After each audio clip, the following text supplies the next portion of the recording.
And welcome to this meeting of the Family Services Select Committee. I am Councillor Wala Idris of the Family Services Chair of the committee, and I will be chairing tonight's meeting.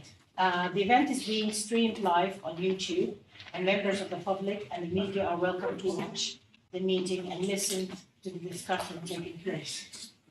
Now I would like to welcome all those who meet in Committee Room 1 at the Kensington Town Hall, and everyone watching on YouTube. Before we proceed with the meeting, I would like to ask members of the committee to please turn their mobiles off if possible. And I think it would be appropriate for us to start a meeting with the 72 seconds silence, please.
Thank you.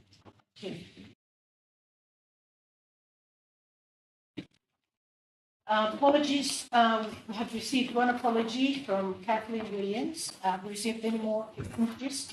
Thank you. Declaration of interest. Do any members have any interest declared? Chair, I just need to say that I'm governor at Miracle School and at Colbert School. Okay, thank you.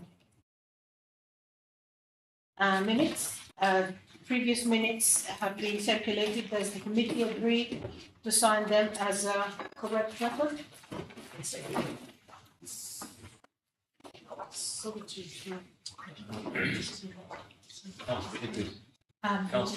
Chair, sorry. I'm sure I said it. I wasn't there last time, but I thought I'd sent an apology which was not mentioned. It doesn't matter, is it recorded? Minor point, but just. Oh yeah, it's on the front page. Apologies for absence. Is it? Councillor Oh, sorry, I was. It's on there. Not fine. Down, fine. Sorry.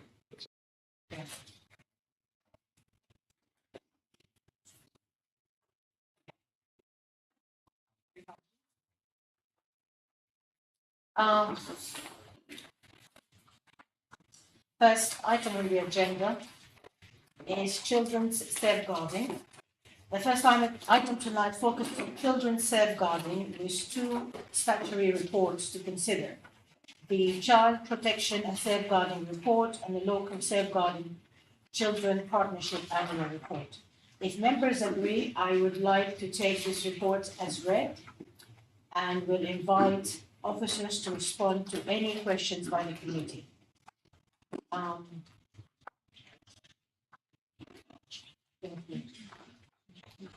Would you like us to give you an overview? Absolutely. Well, by all means.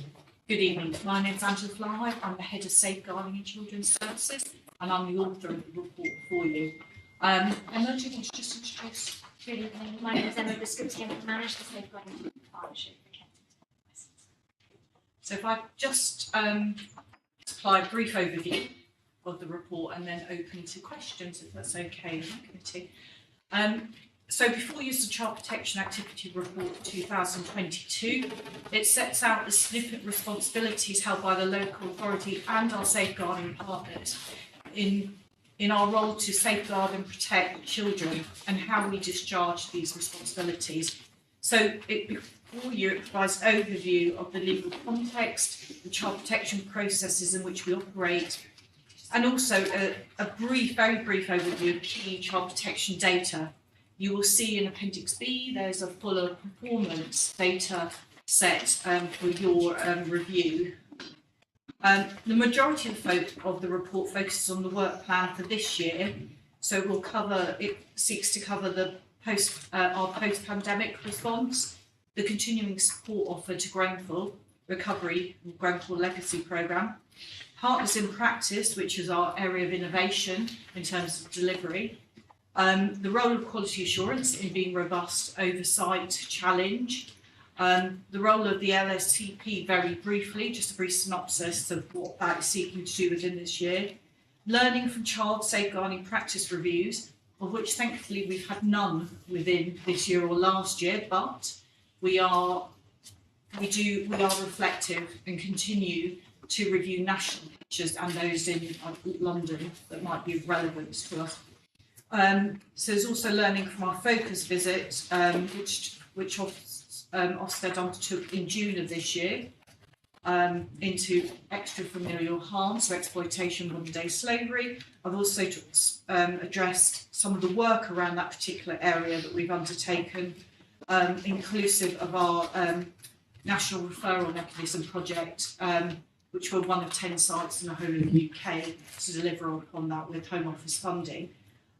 Touch on the issues around missing children, which are linked very much to exploitation. Look at safeguarding in schools, the safeguarding support to our refugees and evacuees, so covering Afghan, Ukrainian response, and also those children and families in our contingency hotel. And just in summary, there is a continuing range of complex issues that the whole of children's services, especially colleagues within family services, deal with on a day-to-day basis. And my role in terms of safeguarding is to have oversight to support that, but also to be the lens and the mirror on that activity, to really hold ourselves to account and hold partners as well, and to continue to strive, learn and not be complacent. Thank you. I think just to say, in addition, I think at your request, we also included our annual self-assessment. So you would have seen that in the paperwork as well. And that's for this reporting year. And we're having our annual conversation with colleagues, our Ofsted colleagues, in December. I'm going to go, I was going to just go down the table and ask if you have any question. Do you have any question? I've got two, if I may. Completely ends the different spectrum. I'd like to say first that I'm very glad that it's very very much welcome these reports. There's a lot of detail here.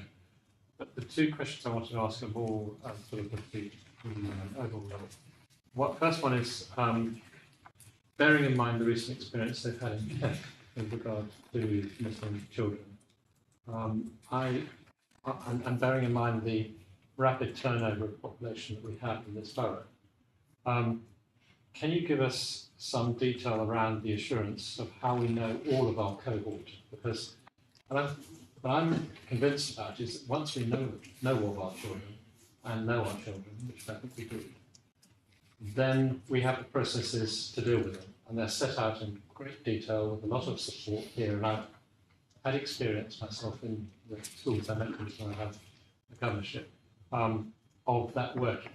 Not very often, thankfully, but when we have a problem, we know where to go and the help's there.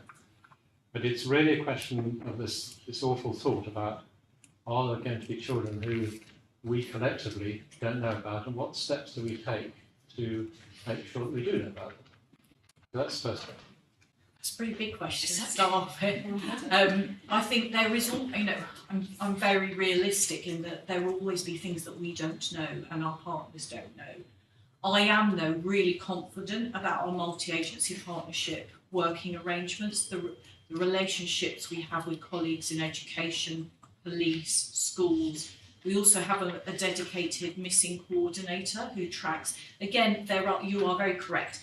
When we know those children, we are very robust and responsive. We reach out, we make relationships, we understand the push-pull factors of why they're going missing.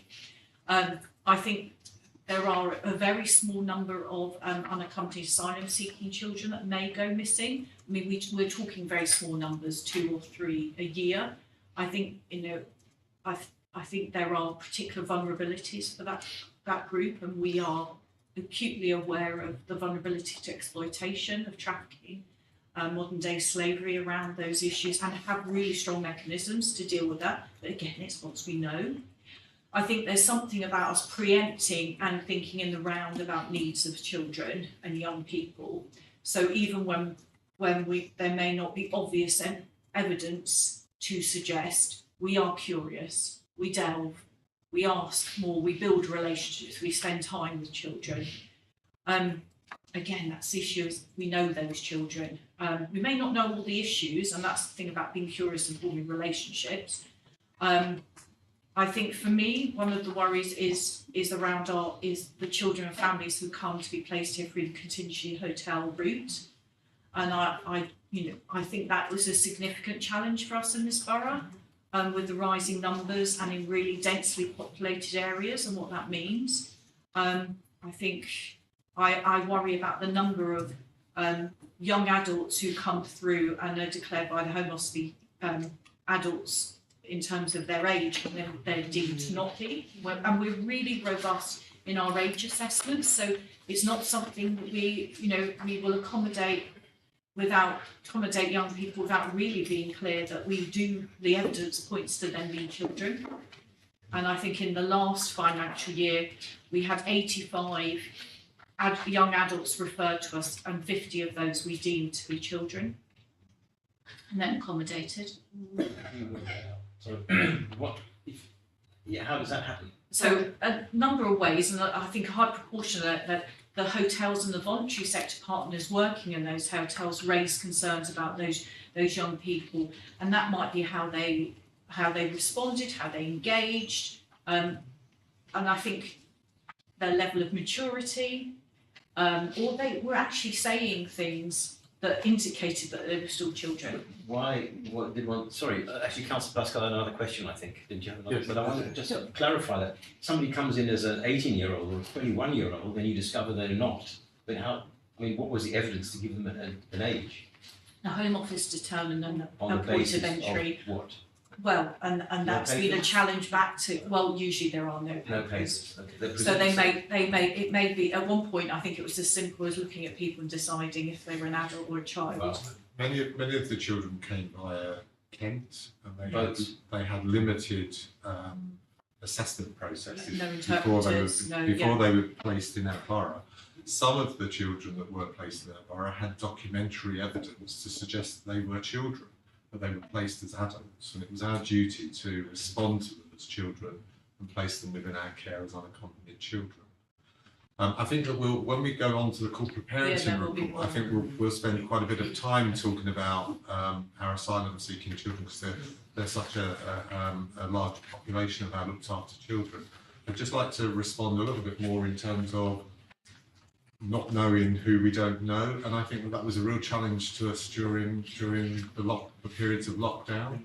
And what we did locally was that we invested in an advertising campaign to ensure that, because many of our children wasn't going to school, schools are a prime safeguarding experience, so we needed to alert the community to ensure that they had extra vigilance around what they might be seeing and hearing, so that referral pathways were robust into the local authority. So we did 3 phases of that campaign. So in partnership with our colleagues in comms and media relations, we instigated at various points of the pandemic, and at the end of, I think, Q4 of 2021, so this going December, January, February of last year.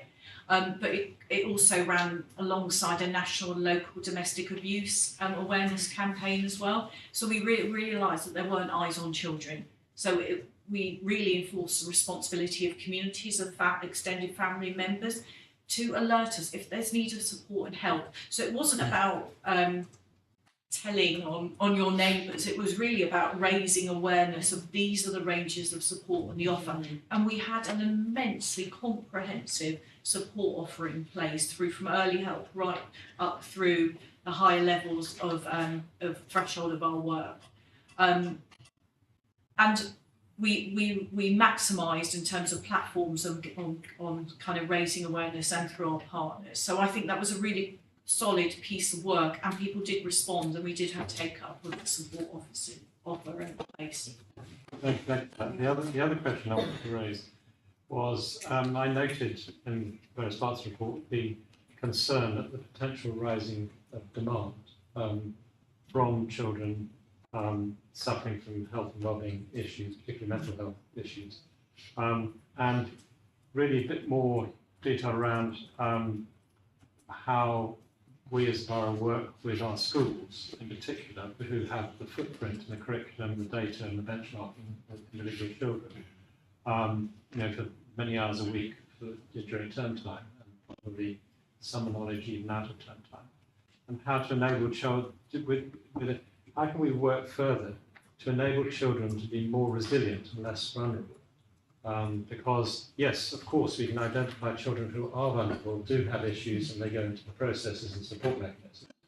But how they get there is sometimes something that may be possible to, if not prevent, but to ameliorate and help them get over that and become more resilient themselves, so that there's less demand on the system. And I refer to, in another context, the King's Fund titration that basically says that individuals, families, and communities do 85% of the job, and services can only do 15% of the job. And that goes across the whole of the NHS as well as sort of children's services. Basically, the question is, what can we do to invest in work with our school partners and other partners, voluntary sector, to get children to a point where they are more self-resilient and therefore less vulnerable to, for instance, social media or county lines or those sorts of issues. Shall I start off and you can shoot? Yeah. Okay. That's a far-reaching question as well. I think and key to this is our multi-agency safeguarding partnerships and the relationships we hold within this. And schools are, after the family, I think the school environment is the most important structure for a child. It's where those children are known, it's the wraparound support that's offered, and it's where they grow and develop and how they're nurtured, as well as in the home. So the home, school, community, and you're right about services. They're only really, especially those at my level, targeted to a very small number of really high need and vulnerable children. So much of my job in terms of safeguarding partnership work is around prevention. And I think I can't not say something about our early help offer as well, and how considerable that is, and how they work so closely with schools in terms of what that preventative offer, wraparound care looks like, to having team around the school meetings, team around the child meetings based in schools, to having linked education welfare, school education linked workers to each school. We have our programme of multi-agency training and support into schools through our local safeguarding partnership. We have work around the Vulnerable Children's Collaborative, so those that are identified as vulnerable to missing from school or education. So it is about a comprehensive partnership offer. We've also invested quite heavily in counselling services, for example, that children can access.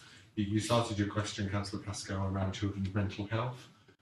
So the indications post-pandemic was that given that children were given that their natural way of acting, if you like, or developing was going to be inhibited, there was a huge anxiety about what that might later transcend into. So I think that we were mindful of that, and we did invest quite heavily in a range of interventions, trauma-led interventions, particularly how our schools and partners have adopted that approach in early help. So that's an area that we feel pretty confident that the Children's Network is equipped to spot early signs and symptoms. And ultimately, your question around resilience has got to be, you're going to be far more resilient if you see it very early on than if you see it once it's very entrenched. So the earlier that we can intervene, the better we feel the outcome will be for the child. And I think through the pandemic, we developed a range of offers in partnership with public health, but also with our child and adolescent mental health providers, around what is available online, what's available, so accessing things online, accessing professionals and support online, but also face-to-face. I think our child and adolescent mental health have seen a demand like no other time. They are overwhelmed. There are a number of new initiatives that are going in terms of their offer, and I think, I'm very grateful that finally they are seeing their role as coming out into the community to children rather than doing a very clinic-based approach, which was previously offered, and what they're seeing as a higher response and engagement rate with that.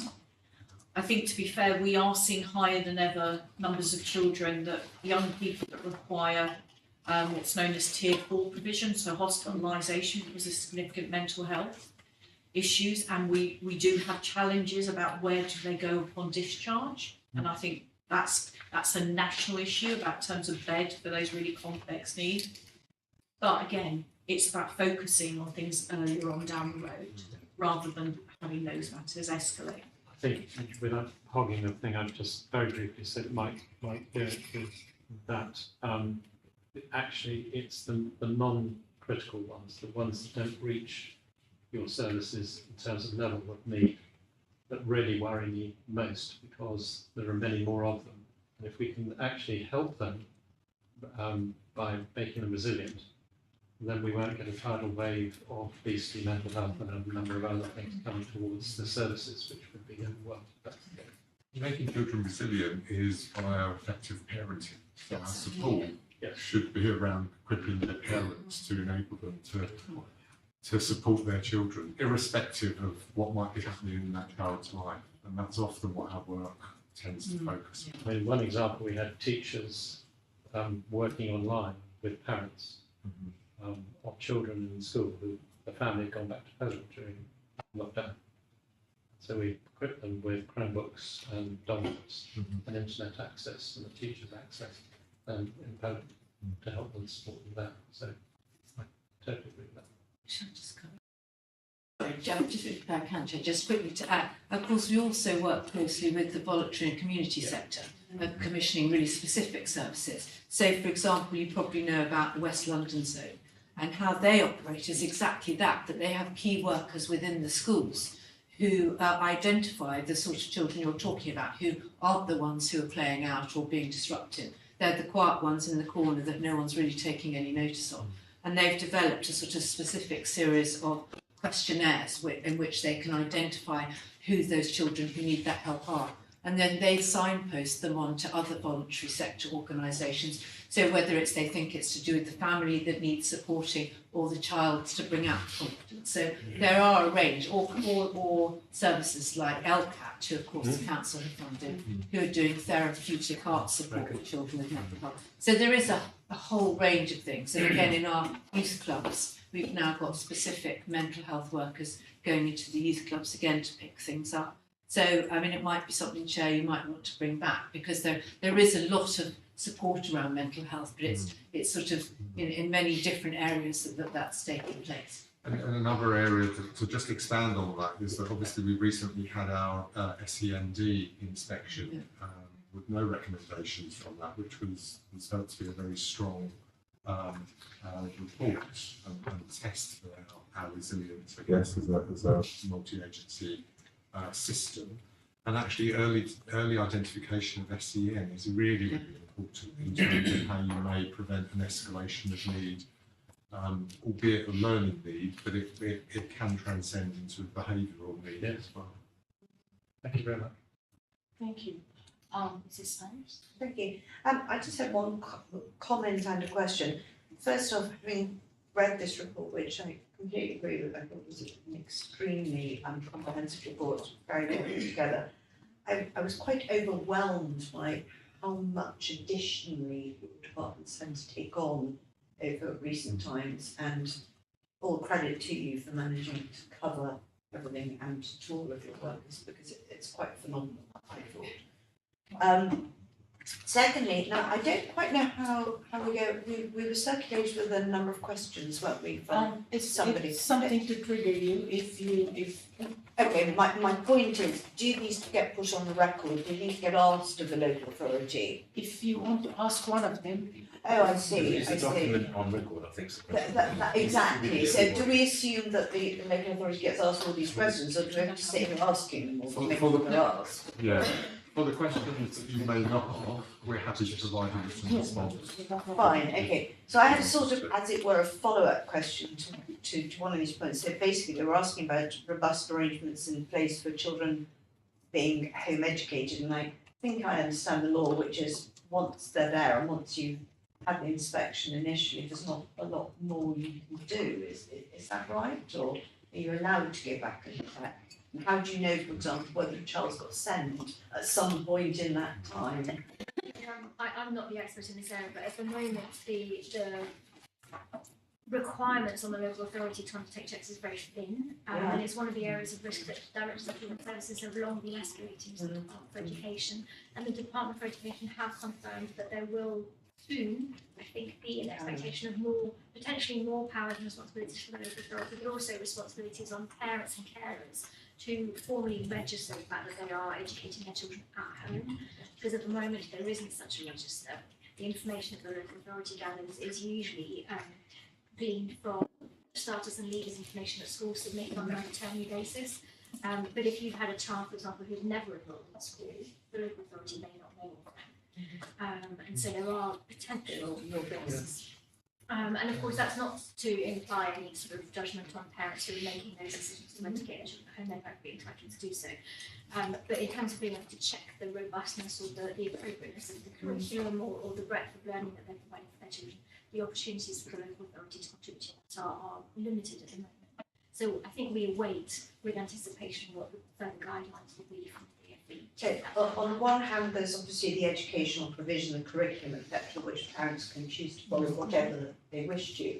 But additionally, there's potentially health issues, aren't there, if the child has needs? So there is, the schools do have, if the child has attended one of our schools, there's a duty on those schools, whether they're private, maintained or academic, to inform the local authority if they're moving on or transferring, or if the parents decided to home educate.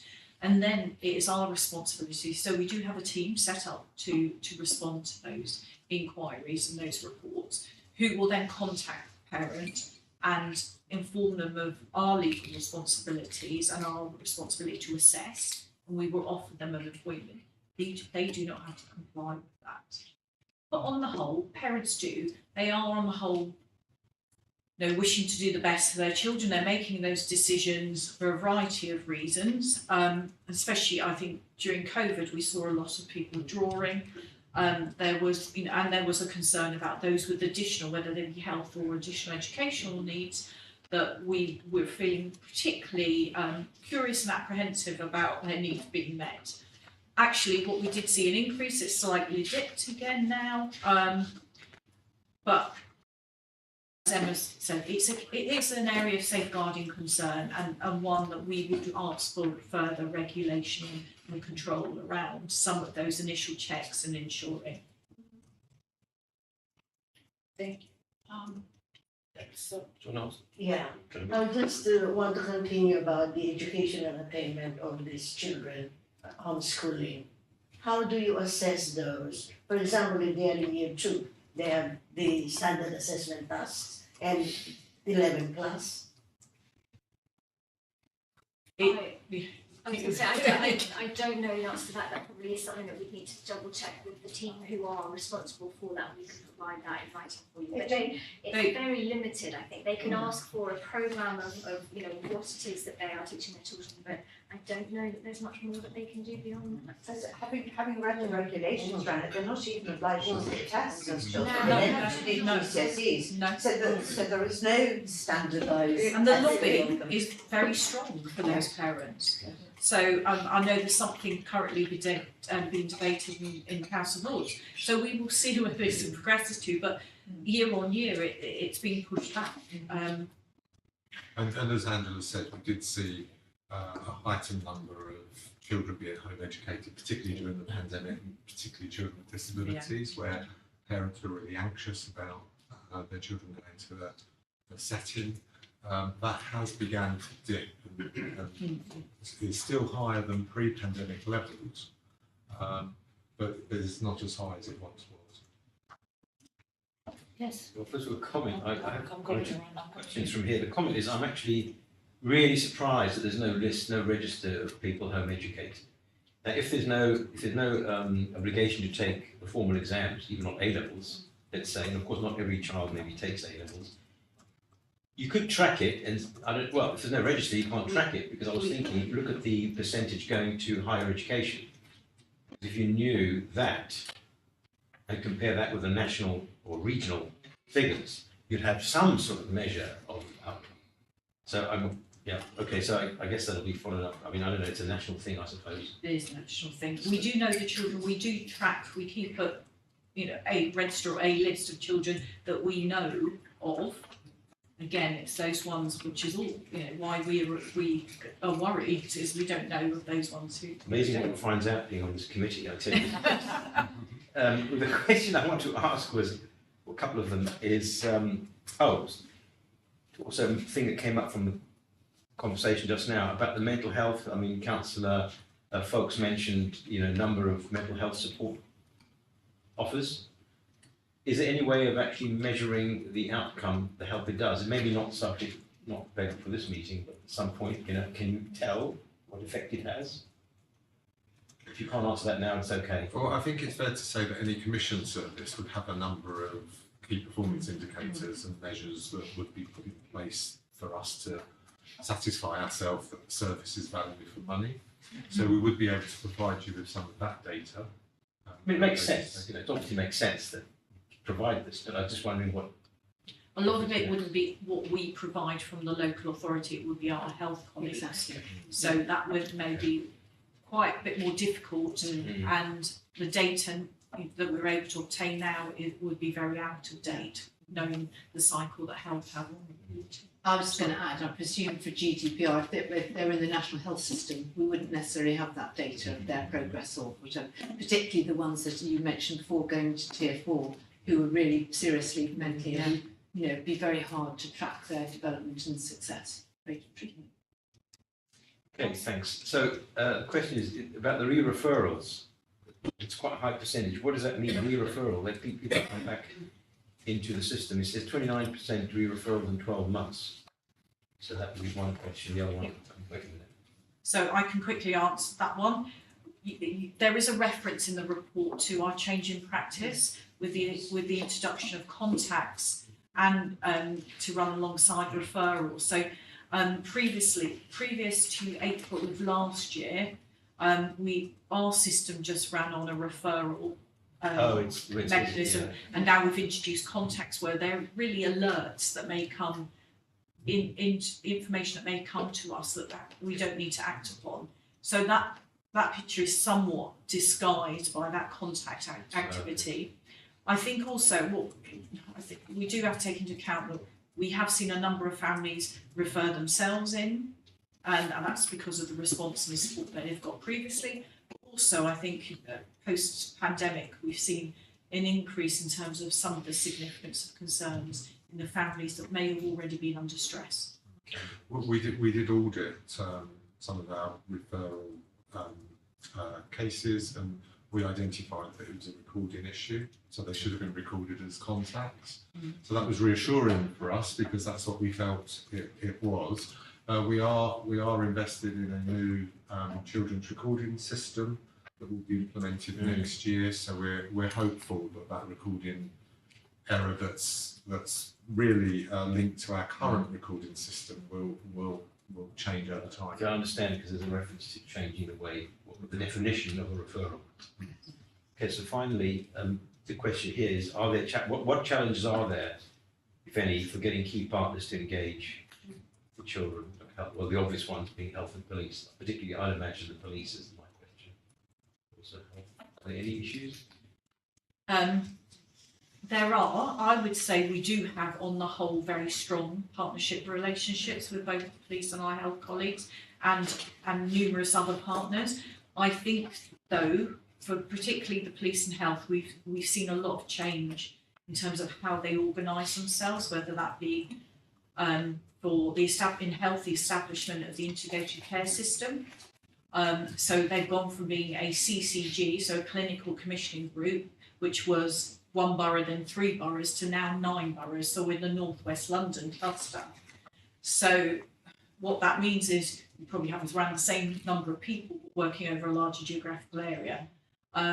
So those links that we have are more key than ever, because you are, whilst there are a lot of common issues across North West London, we also know there's very specific borough issues as well, and we need to pay attention to those and want our partners to. So there's a continuous kind of tension there and conversation.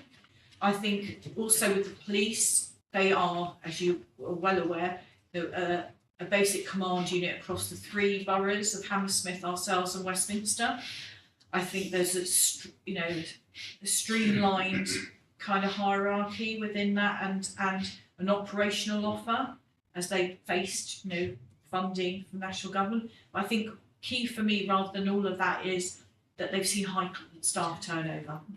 And what that means is you'll keep on having to rebuild those relationships. And what you miss is that organisational memory, that having people in post over long durations of time achieves for you. And I think those are probably the organisational change and the staff turnover are 2 of the most. To follow up, sorry, go on. I was just going to say what's been a positive, however, is that prior to the pandemic, we were challenged around making sure that our multi-agency partners were present during strategy discussions and strategy meetings. With the introduction of more hybrid working, so being able to coordinate meetings electronically, for example, we've seen far With more partners, yeah. intervention at that level of intervention. And we've maintained that, whereas I think, just to be clear for everybody, in terms of operationally working with families, we had, as soon as last year anyway, we were much more back face to face. So the hybrid working, where it works well, has worked with professionals. So the online linkage to have those discussions and meet has worked really well. Thanks. In this context, especially the new London, the Metropolitan Police Commissioner has indicated a shift in the way the police works. In other words, shifting back, if that's the right word, towards more focusing on the more criminal activities, which presumably at the lowest level is antisocial behaviour. I don't know, but I'm just wondering whether this has an effect, because I actually spoke to 1 or 2 of our local police officers the other day, where that wasn't the subject of the meeting, it was just over the public, something else going on, but it's an opportunity to chat to local officers. And the 2, I think, to be fair, wasn't as if I spoke to half a dozen. I think the 2 of them, they seemed to be quite pleased, and they were quite young as well, quite pleased at the shift in attention of the police. So that could have an influence on this, couldn't it? And that there should be other people doing the work that some of the police are doing, and sometimes they felt they were called to situations where nothing happened for ages, and they're sitting there for hours waiting for something to happen or not happen, and there could have been out in the streets, for example. I think it's fair to say that our police colleagues are being challenged for a variety of their practices, and the safeguarding practice, particularly the Met Police, has been subject to a number of reviews where they've been found wanting. What we have locally with our BCUs are different. Obviously, they report into the Met, but we do have quite a strong partnership approach, albeit we are one borough in the middle of two, you know, maybe more demanding boroughs, I should say.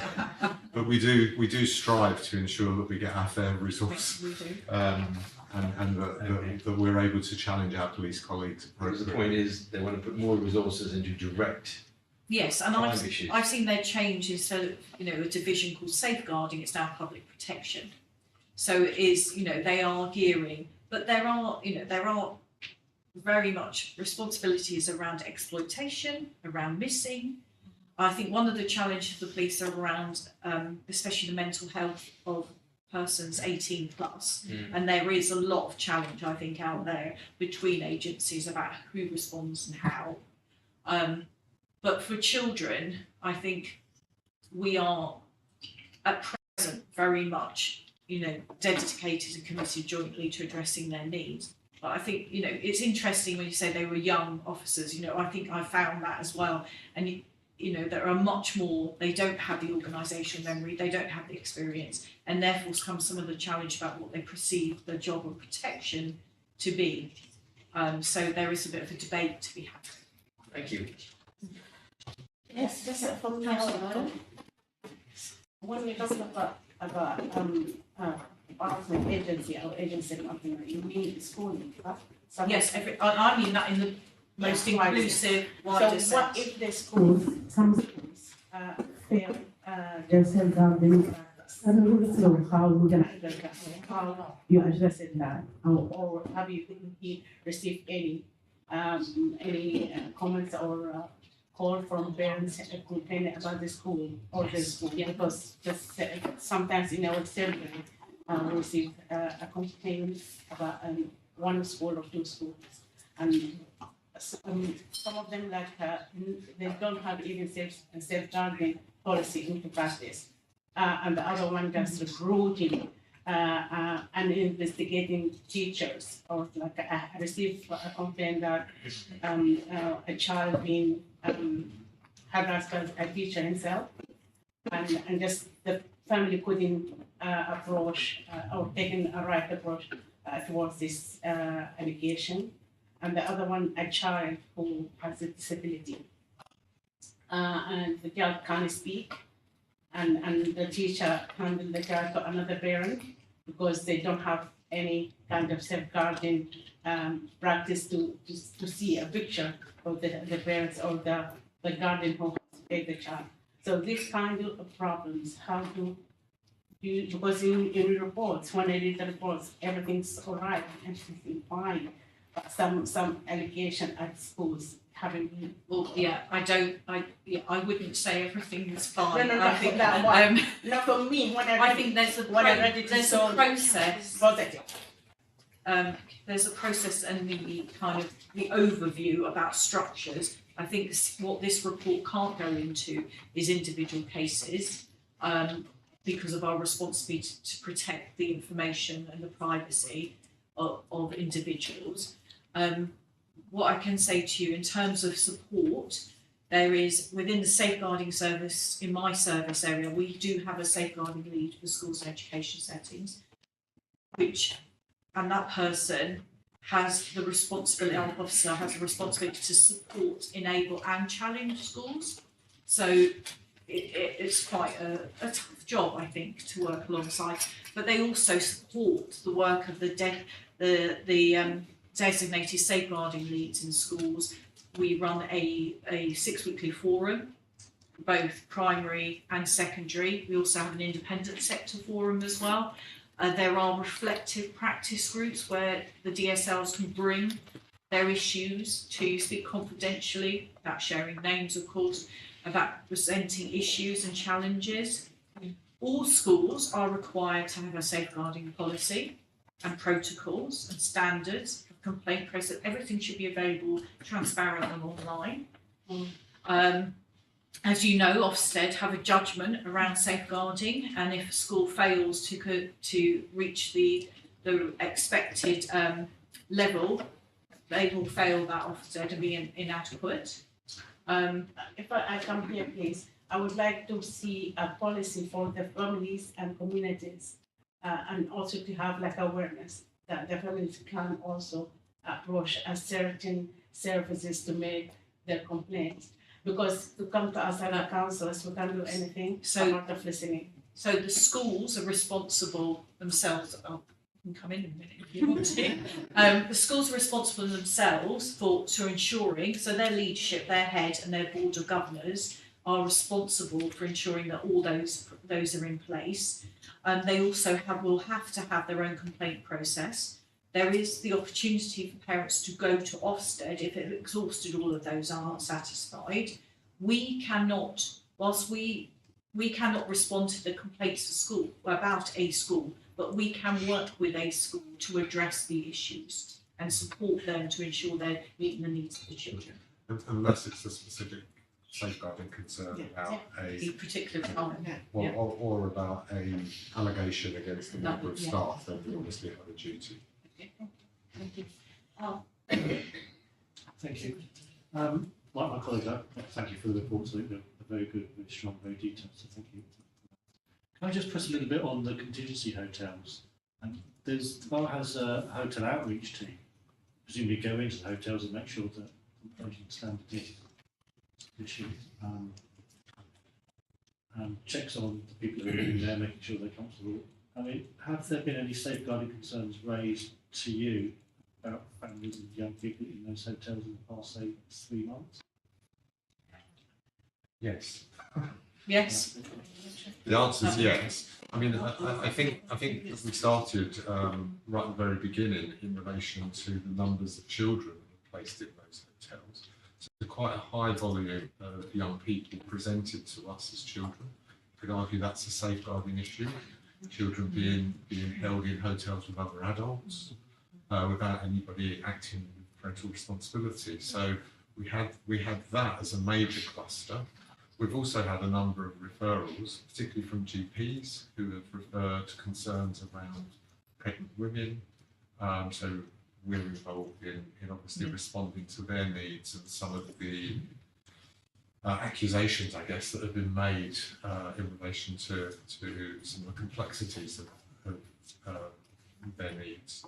I think it is, I mean, currently we've got 8 contingency hotels. With the 9th proposed. Potential 9th being opened up in a very small borough. So the demand on our resources, as people have mentioned and acknowledged, is extremely challenging at this moment in time. And we've certainly made representations to the Home Office in Clare Springs in relation to that and have members support in challenging some of the constraints that we're experiencing at this moment in time. It's an area of concern. Yes. It's ongoing. Yes. You feel you've got the resources. We're mobilising resources, but it's the majority of people that are placed in the contingency hotels are adults. Yeah. So we've done Adult males, yeah. we've done a specific quality assurance for children and families that are there. So there's 68 families with 99 children at the last count. Yeah. And we're confident that those children have access to health care, are accessing our local schools, have those appropriate kind of eyes and opportunities, I guess, for people to make referrals if they are concerned about them. We're also employing a helicopter navigator to be able to make sure that they know those children and families very well and can signpost them to a particular service should they need to. And we're also working with colleagues in public health and with our health providers around the mental health offer as well. So looking at a targeted intervention going into the hotels. I mean, that is primarily geared towards adults because that is the largest group. But I suppose there are still so many unknown questions about the population residing within those hotels and the issues that they may have. And our voluntary and community sector are really robustly secure. Yes, it's been amended. So we're in liaison with those providers as well. Can I ask a follow-up question to that? At one stage we were told certainly the Afghan evacuees KNC was sort of, as it were, the funneling point. That's not the case, is it, for the refugees coming in, for example, to Kent? We're just taking our allocation. It's not that we're taking our allocation, it's that Clear Springs have procured a number of hotels within our local authority, often without any consultation. Well, they get more hostels as well, and they seem to be predominantly based in the Earls Court area, which we know is meant to be dense. And We've certainly advocated to the Home Office that we think it's inappropriate to place children and families in those hotels because our environmental health specialists went out and saw that some of the rooms didn't have natural light, for example. There might be places that you can think will be okay on a temporary basis, but we know that these people have stayed there for a long period of time. So you can see that the impact that would have on children and families. And actually, any of the new hotels, they haven't placed children and families in, so they have heard aspects of what we've said, but with that said, they are still placing adults in our borough in hotels and continue to do so. The local authority has no say on not use of these hotels for purposes. We've certainly made Pushing back. representation.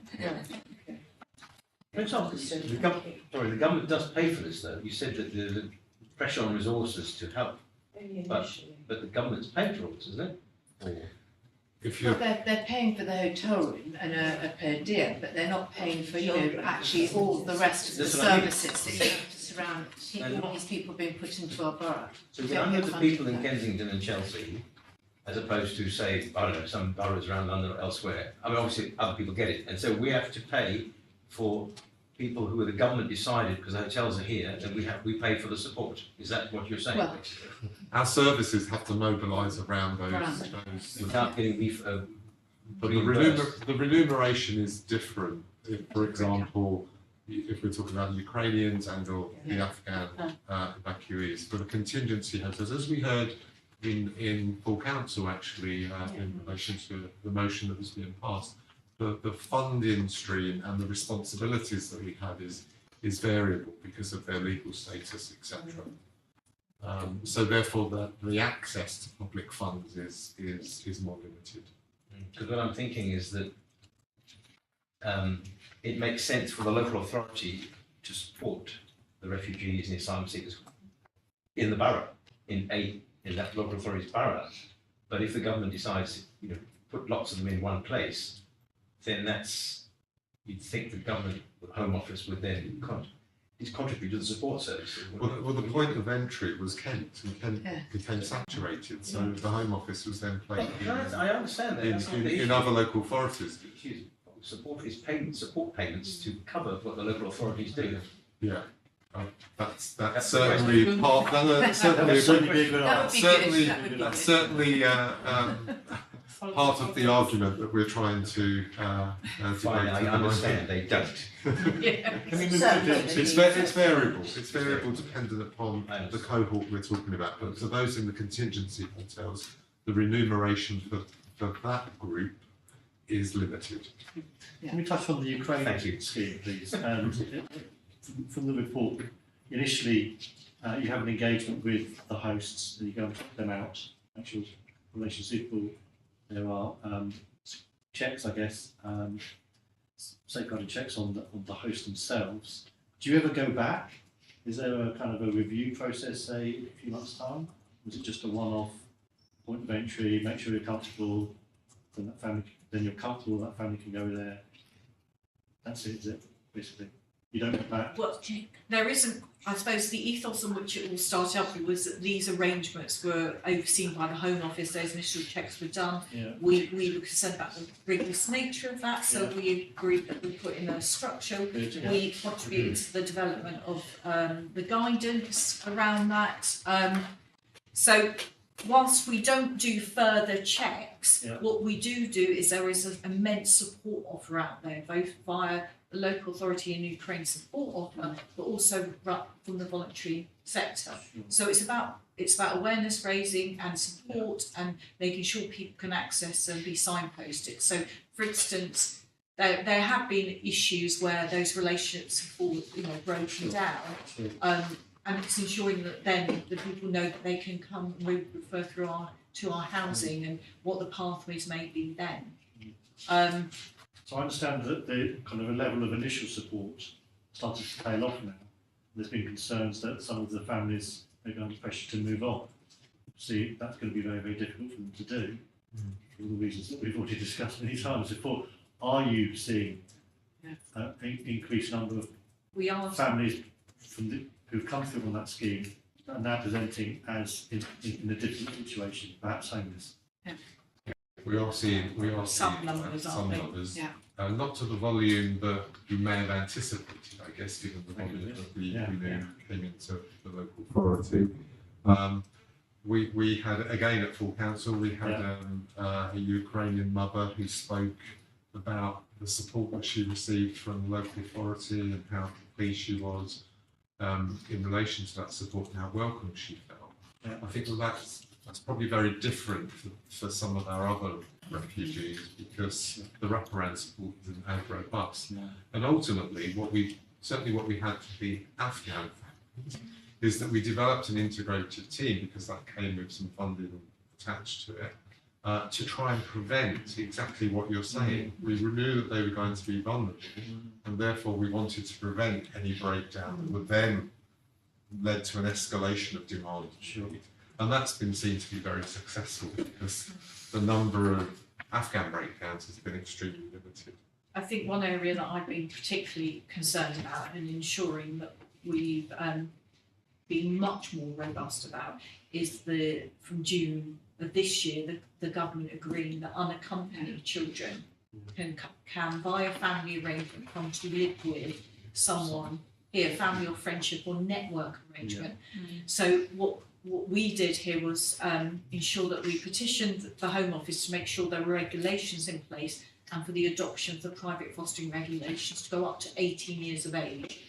So we were in conversation with the Home Office about developing that, ensuring the rigour. So those young people under 18 years of age placed in those arrangements with non-direct family members, so not an uncle or aunt or grandparent, will have treated as a child in need and have an allocated social worker. So there will be a ongoing, at least 6 weekly visit with reviews taking place and with the coordination with the professional network. And that's because the child's without a parent. So for those with parents, then obviously there's a different And with network of support. And the understanding that arrangement could be in place up to 3 years. So we've learned that the war is not going to end anytime soon, and it's probably very different from when the first people arrived from Ukraine.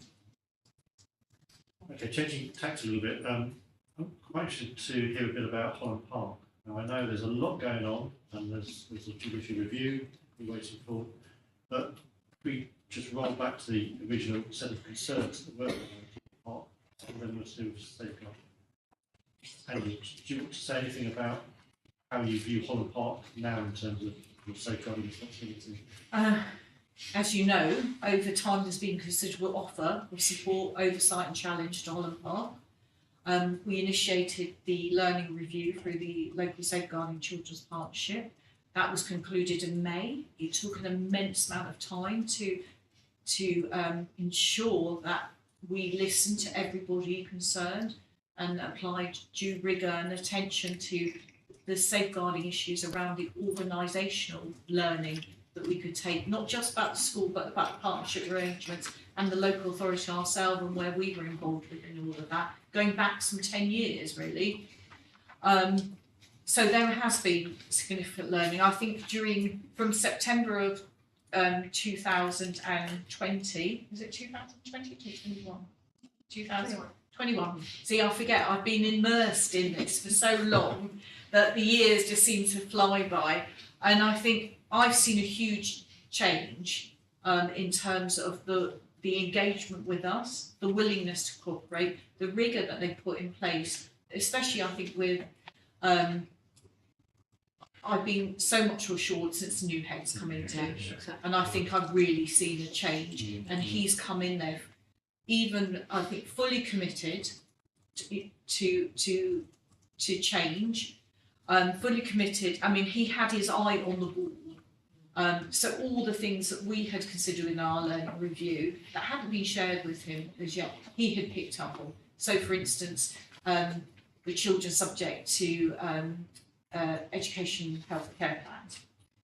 He knew that was one of his top priorities for the SEND children, to ensure there was rigour and support and attention, and those reviews were taking place.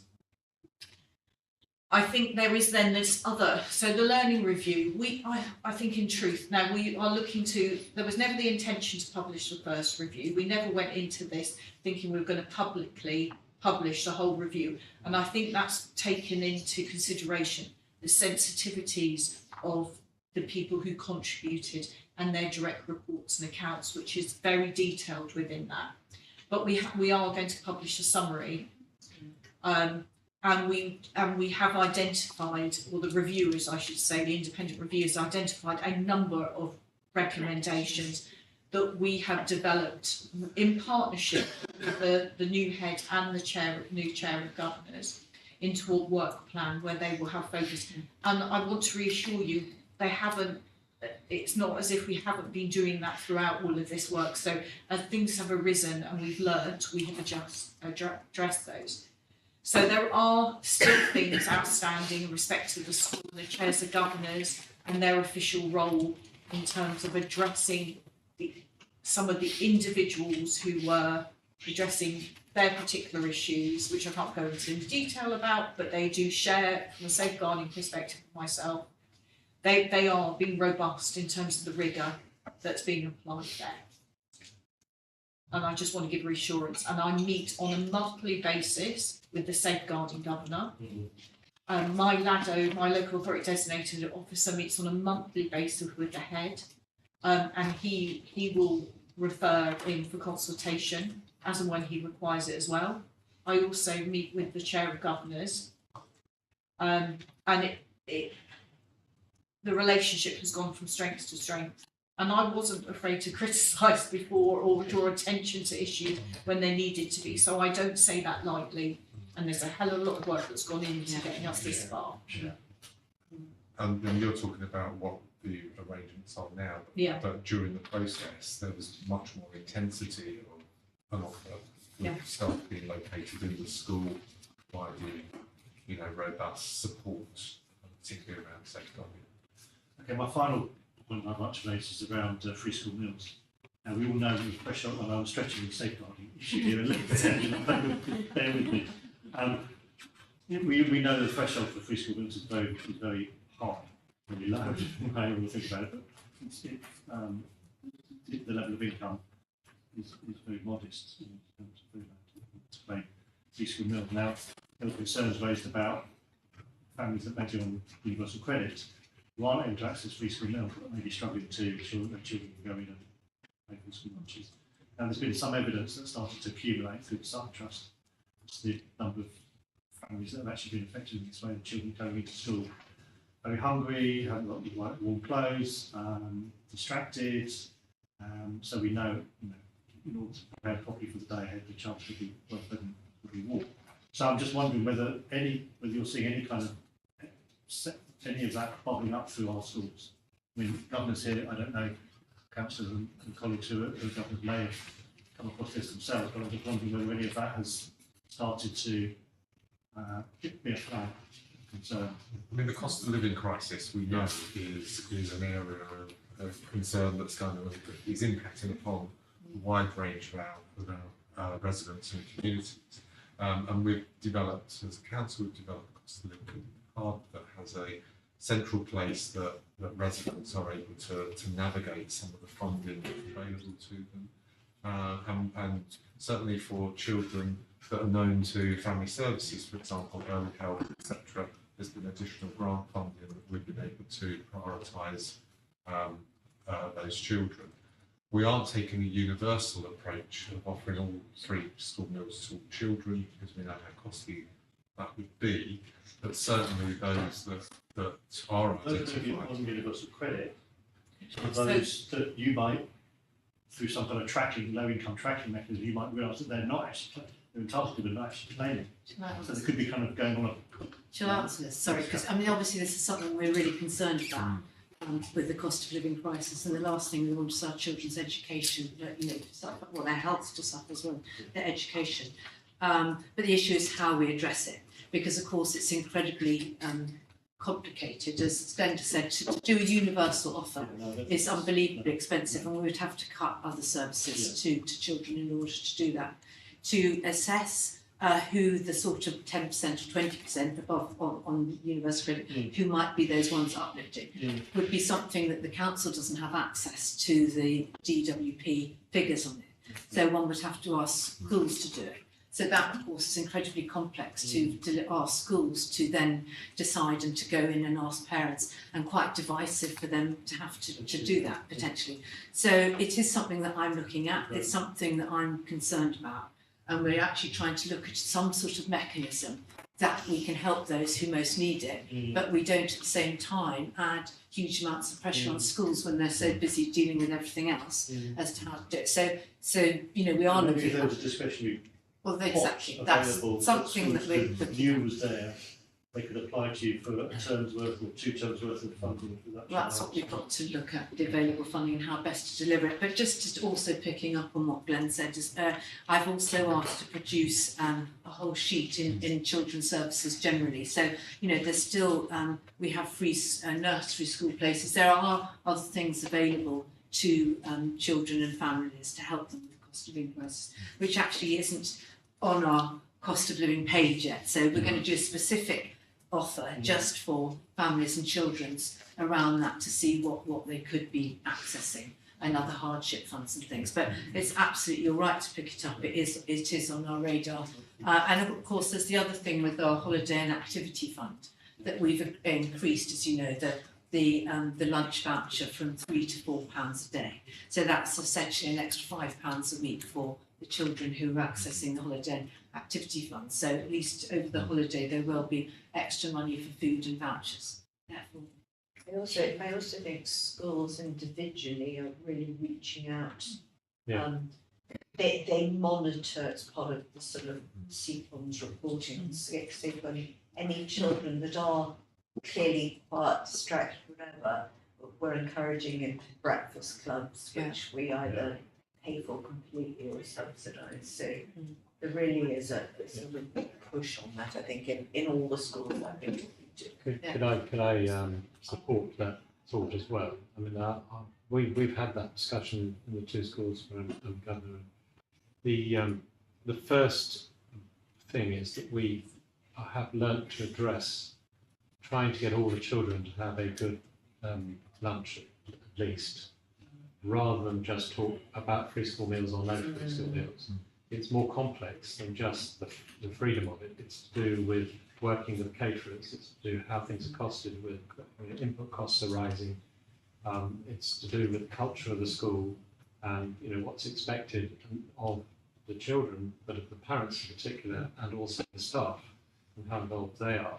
So it isn't as simple as just saying. I think if there was money available to have free school meals, it wouldn't happen everywhere, because it isn't in the culture of some places and with some parents and with some staff. So there's lots of things that have to be changed as well as. So the objective is getting everybody, all children, to have sufficient food and warmth for them to be able to benefit from the educational offer that they're getting. But within that, it would be very welcome. I know that, I think, Amanda, you're referring to the schools you have contact with, and certainly the ones that I have contact with, we would very much like to enter that conversation with you. So at the margin, there are some help would be extremely useful, and I think to address Mr. Recky's point, that the most needy there are not the ones who are getting meals already, or those who can afford it, it's those on the margin in the middle, particularly during the next year or 2 or whatever that will be. Thank you. I'm conscious of time and we're way over. So, Pretty? Okay. Sonia, do you have a question? Okay, thank you. Can, I would like to, just a second. Dad, will you have a question still? Yes, Okay. one quick question, Yeah. which I missed before. it is about Kensington referrals by ethnic group. Why is it 35% not staff? I didn't understand that question. Which question are This we? question at the end. No, we're not there, we're not there yet, we're not there. Okay, yet. okay. Thank you. Okay, in this case, I'm gonna wrap up. Go ahead, quick, make it Sorry, quick. just what Mr. Very Driscoll said, since he mentioned Holland Park School, I just want to ask as part of the follow-up of the update, it joined this massive academy trust. Or did- I don't believe, not yet. So that's still up in. You're not, that hasn't, Pending. yeah. Official review is, we should get. Is that what that is about? Friday, it's coming out on the Okay. 8th of December, the result. Okay, thank you. Thank you, Joy. Jane, have we covered everything? I think so, yes, Chair. Just to let you know, in relation to selective home education, there is some statutory guidance that's there if we want to send a link to members. But I think that the interesting thing is that there's no specific legal requirements in the context of home education, which school time you take.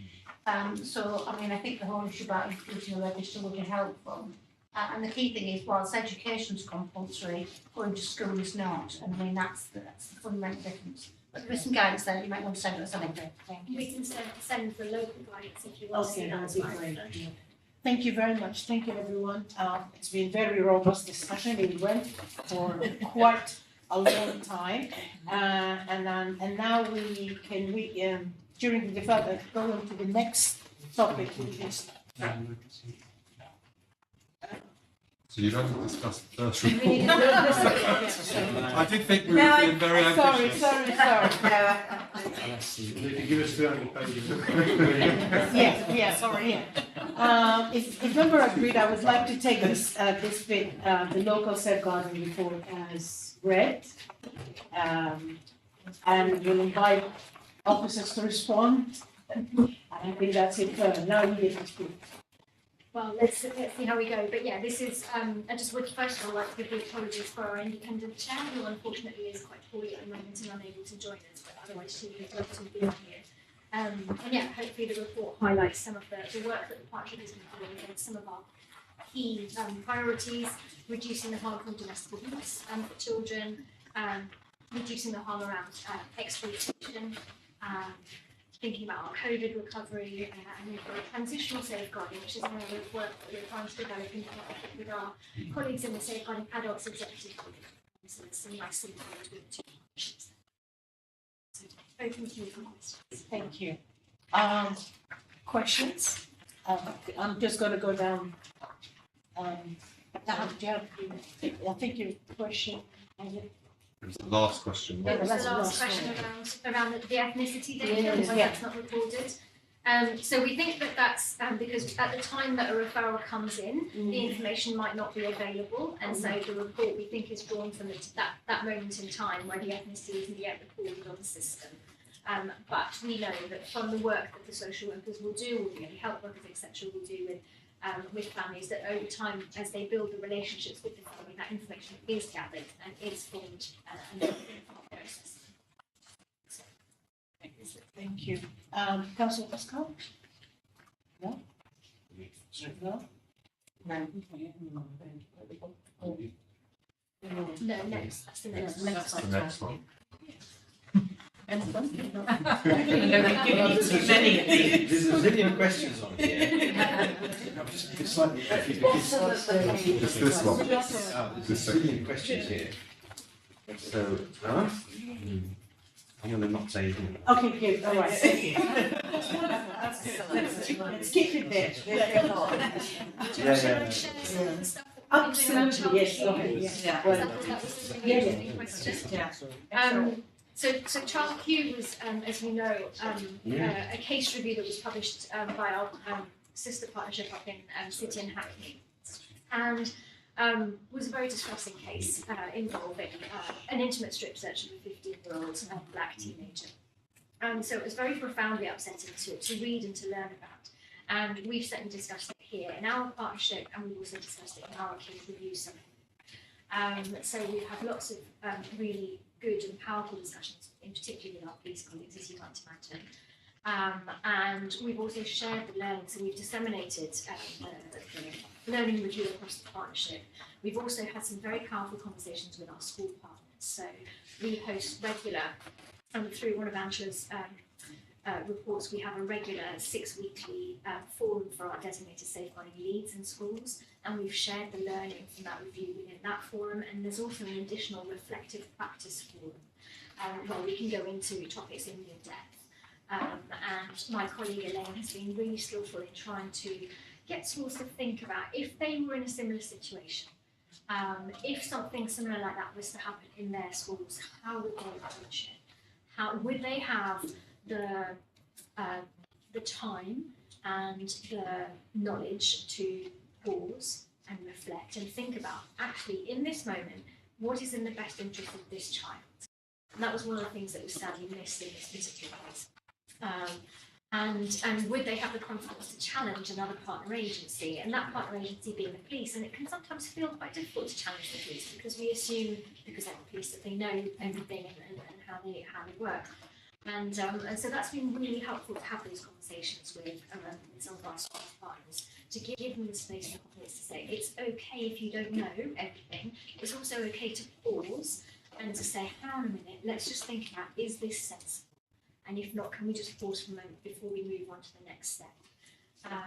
So I think that's been a really, really valuable thing that we've been doing. And in addition to that, we continue to share the learning in our regular multi-agency safeguarding training. And so that's training that's not just for schools, but a whole raft of multi-agency professionals come along to that, including schools. And that's further facilitated the learning about how do we work together? How do we hold at the heart of everything that we do the interests of children?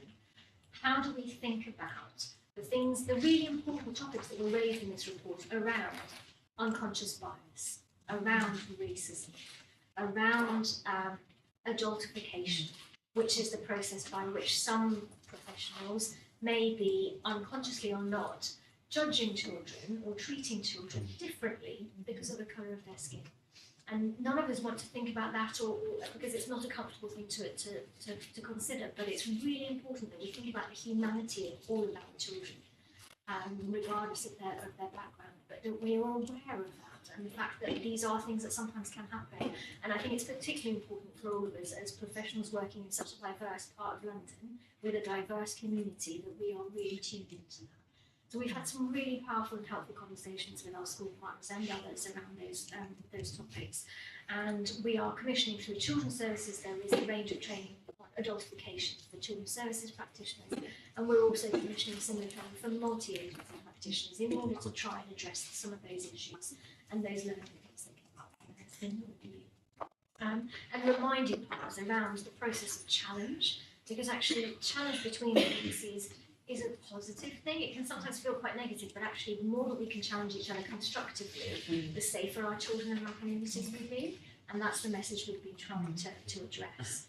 And in addition to that, I think there have been some quite constructive conversations with our partners in the BCU and the police. Not that they were the police responsible for this particular incident, of course, but we have asked for data around the numbers of children who have been subject to similar searches. Whether that be stop-and searches or internet searches, and that data has now come through. Yes, it has, yeah. And really a chance to continue to build the relationship that Angela highlighted earlier that is so important. I think unless we can continue to keep that strength in relationship, we may see issues like that happen. So effectively we haven't seen something like this in our borough, but, we don't want to be complacent about it. And therefore we have to continue to have those difficult conversations. So I think that's been a very well run exercise. Can I ask a question, Chair, in relation to that? I very much welcome what you've said. One slightly different dimension is that whereas we have an ambition in the borough to be inclusive, people are neurodiverse to be in general classes as much as they can be. Would that be something that we take account of as well in that training and that assessment? Because I can see how we have an autistic provision in our school, but it's not a special school. And our ambition is to have those children in the general class as much as possible. We tried to start, if you like 2080 and end up with 80-20, so they can go on to a general provision secondary school. And in that context, they're going to spend time in the general class. if there was, it's less likely in primary school, if there was a visitation of police in primary school, the staff need to be aware of how to handle that. I mean, I think in our schools, the ones that I'm involved, then immediately the head would be involved, be escalating everything that people feel uncomfortable with, it escalates to the heads. But the senior management team and leadership team in the school not only have the training you talked with regard to diversity, like you put it, but also in terms of neurodiversity as well. So I think what you raise is a really important point, and I don't want to minimise that in any way, shape or form, but I think it's also really important that we draw a distinction between the conversations that we've had around racism and adulthood, which is a very specific topic affecting a very specific group of our residents. So I wouldn't want to lose that, and I wouldn't want to dilute that in that sense. However, the points you raise around inclusion and the police's understanding of the needs of some of our neurodiverse children and young people is also really important. And actually, through a parallel review that colleagues of ours in Hampstead and Fulham undertook a year or so ago now, of the David Series case review, which is a completely different case, but it highlighted the need for agencies to understand the needs of children and young people who were, on the autistic spectrum. And actually, I was quite surprised and reassured at how many of our local police officers do have quite a good understanding of the needs of those youngsters, largely because of some of our police officers are parents of children who present as neurodiverse. So there's lots more work probably still to do in that area, but it's definitely something that we do. And it is something that we focus, say, for instance, on radicalisation and prevent activity and the work with police and community safety around that. It is one of those key themes in terms of understanding the needs of, it is older children, secondary school and further education, but that is a key factor to consider in terms of assessing need and how we respond. Frighteningly, it's what used to be entirely elder children when I started in government. I think it's coming younger. I think it's also fair to say that whilst Q was a really challenging moment in time, we were attempting to address some of the issues that we were hearing from our local community, particularly around stop and search locally, disproportionality, school exclusion, etc. So we had already began a body of work that was attempting to address this, and actually Child Q, the terrible circumstances of that event just helped to carry that work forward. Yeah. Thank you. Thank you. Anything for the same thing? No? Okay, thank you. Now we move on to the yes. Really nice. Thank you very much. Thank you very much, everyone. Could I just actually say a really special thank you to our safeguarding team? Because you've just read what they're trying to do. It's absolutely monumental, and thank you, Amanda and other members who picked that up. Thank you very much. You've done a fantastic job. Thank you very much. I'm just wondering, a bit similar to we had the two reports and the various officers there, would you like so Martha's here to talk about the Austrian and permanent report. Also colleagues are here talking about corporate parenting. So I think that the conversation might merge into Perhaps we don't need to go all the way around. Just seek questions, I think, otherwise other people. Otherwise people feel they have to ask a But question. then some people, if you go, you just let them go, they will take the whole. No, sure. That's why.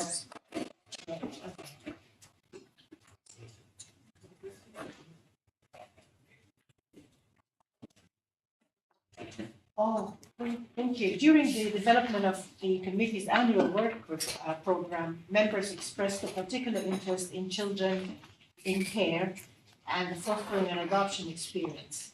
The second item tonight is going to be fostering and adoption. It's one we've been with a further statutory report to receive the fostering and provenance annual report and the annual corporate parenting report.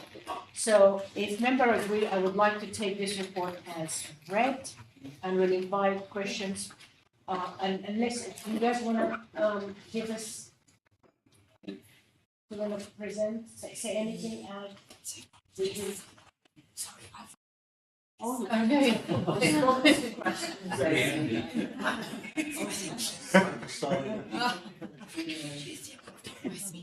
That would be great, okay. Okay. Fostering environments across the three services of Casey Westminster. Okay, thank you for coming in your. Dolly, she lost her voice. Yeah, Don't ask her too many questions, okay? We will all try and respond. Okay, well, by request, I was asked not to ask everyone to ask a question, so I'm going to say who has a question first. Okay, Ruthie, go ahead. Yeah, Thank you, and thank you for coming, really appreciate it. So my question will be very brief. I attended one of the training sessions of potential parents who would like to foster. And there was one parent who raised this issue. She said that her 14-year-old wanted to put a badge on her bag that said 20% lesbian because she felt very, she felt very considerate and she thought it would be very good for her to take that to school. And that question was raised. So what would you advise the potential fosterers, what would be your response between the child's intelligence, the child's innocence at 14 compared to how that badge would be viewed when she were to go to school by adults? What sort of advice would you give to your to them?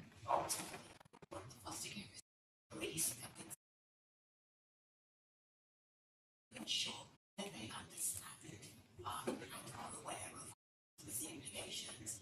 The conversation is just to ensure that they're confident about who they are, but also ultimately how other people might perceive them.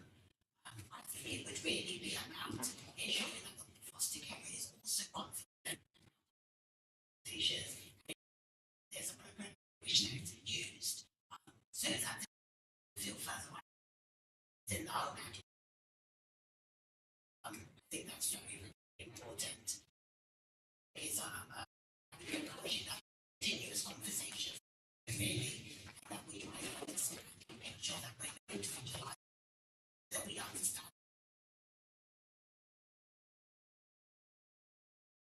You think? I mean, I think it's fair to say that children's language and ability to express themselves is probably far more robust, I guess, than perhaps when we were children. And somebody's sexual identity is something that young people speak about far more freely than perhaps once was. And I think that that's something to be celebrated, if I'm honest. I think what our role is as corporate parents is to ensure that we're advising children to make healthy lifestyle choices, that we're advising them to ask questions where we can support them in exploration of what may be that may be troubling them, for example. But ultimately, we want to equip them to be able to make healthy relationship choices. And we know, don't we, that schools now, it's part of the curriculum that schools have to provide healthy relationships within schools. So this is a discussion that will be happening not only from we've talked about online, haven't we? The children's access to information is so much more robust than it once were. So I think that what we can't do is close conversations down. We have to make sure that we're engaged in those conversations. So Marsha's response, which is around is the foster carer equipped to be able to have that and ultimately have the child in mind, is really, really important, I would say. Thank you. Other questions? I have a different question. Okay. I have seen parents who have a large accommodation because their children grow up and they would like to do fostering and they don't know how to apply, who to contact. Do you have any plans for that and any particular I'm happy training? to share the details. We would welcome any of you who have people who are minded to foster to please get in contact. I think that we need to kind of revise our recruitment efficiency strategy, which is what we have looked at. So we're doing lots of updating in terms of actually being able to respond more readily to an online platform. So we've revised our micro, which offers more inviting information. The idea of fostering, what it would require to foster. We've done a lot more leaflets that have been circulated in the community. We've really gone back to some of the basics in terms of actually being out in the community. So going to a lot of the local events, market stalls. We're going to be at the just the weekend gone, Saturday gone. Christmas fair. We're just talking to people generally about fostering. We've had our banners updated so that they're actually in the local parks across the 3 boroughs with all our contact details. One of the things that we have done as well is we've done the QR code, which is actually then taken to an active platform, which gives you much more information about fostering as opposed to needing to contact us through a number, but that is also there. We can certainly provide you with information with the minutes, for example, that can enable that. Still a second question. Okay. And how you place for children for fostering because children of ethnic minorities they would like always to place with a family they can understand their culture because I have done a report before about unaccompanied children and children placed with foster care and it was a complaint for cultural differences, faith differences and this. So how you consider to place a child, to foster by a parent? Yeah, I mean, I think there were lots of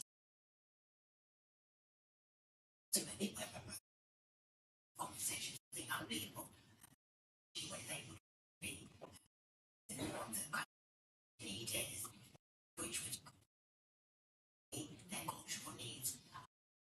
We're not able to always do that, but we would want to then think about what's the support that we could put in place to ensure that their cultural needs are met. Just because you don't come from the same culture doesn't mean that you're not able to access and ensure that that young person's cultural needs are met. So we're very, very mindful to ensure that children are a place where they feel connected, where they have a connection to the people that are caring for them. Able to do that, definitely. And I think that we also have to think about, are we talking about short-term placement or are we talking about a long-term match where the considerations around cultural need might be far more explicit because this is going to be their placement throughout their maturity. So, I think often our children come into care for a very brief moment in time and then hopefully we're able to think about permanence, which may be back with their original family if that's felt to be safe.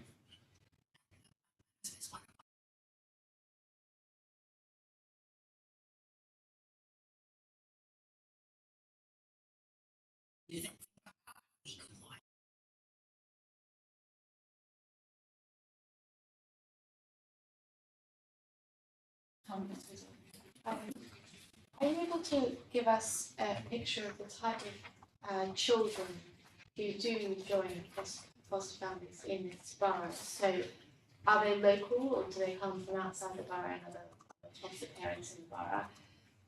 Are they, do they have living parents? Are they unaccompanied refugees? What's the sort of age range? And are they usually, I suppose, what's the makeup of the foster child demographic? Are they more likely to need long-term stays here or short-term and so on?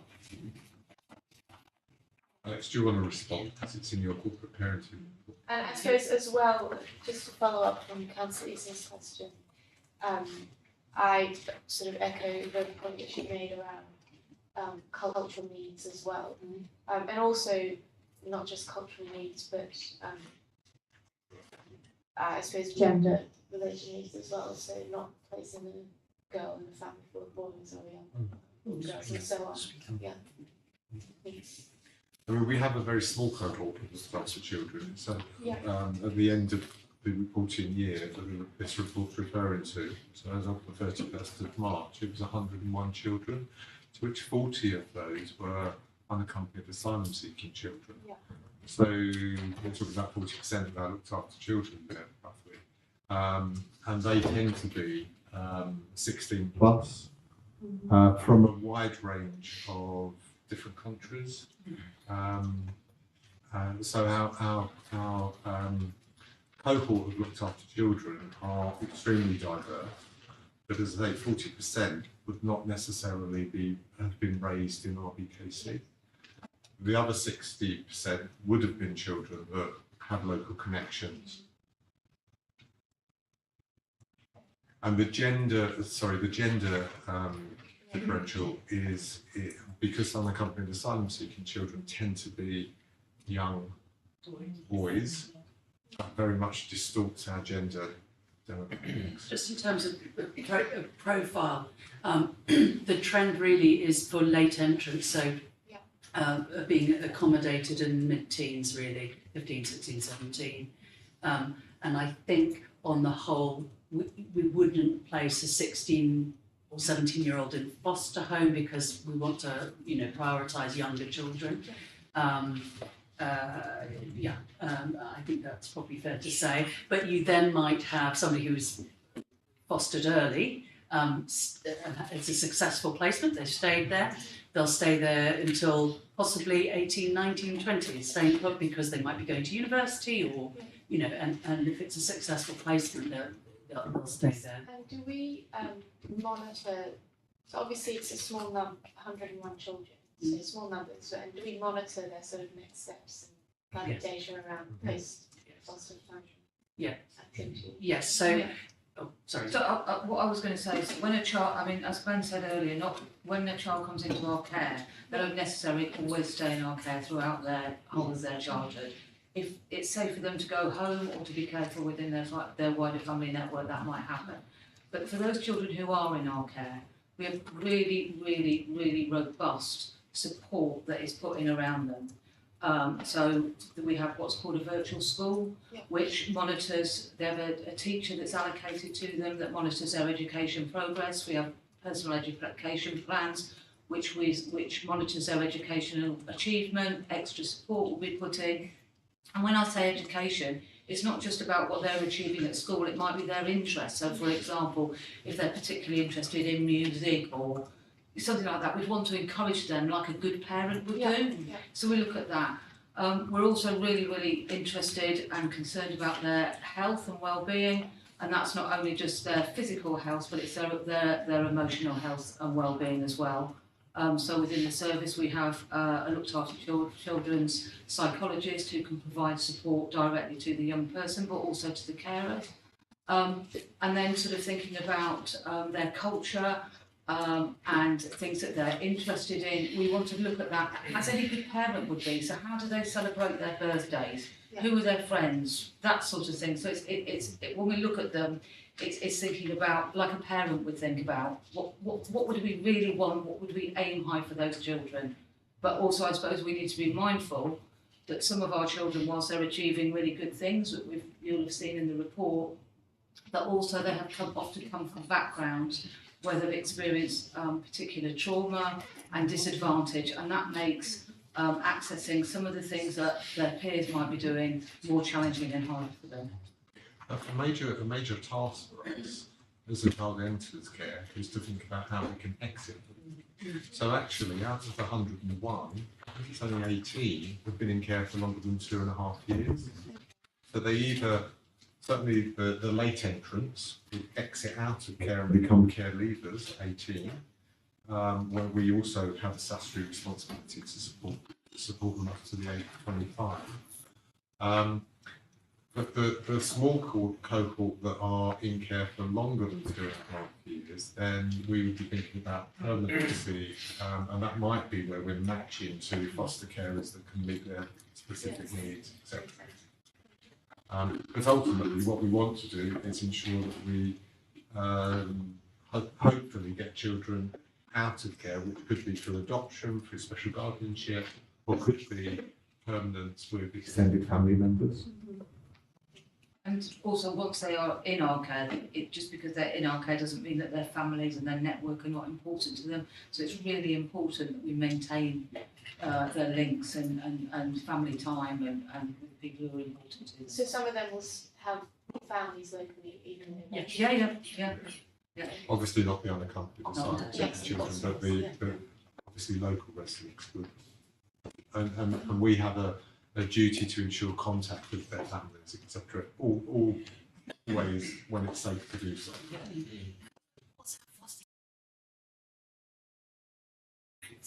Usually, so they almost work together in some to kind of keep stabilised and also to help.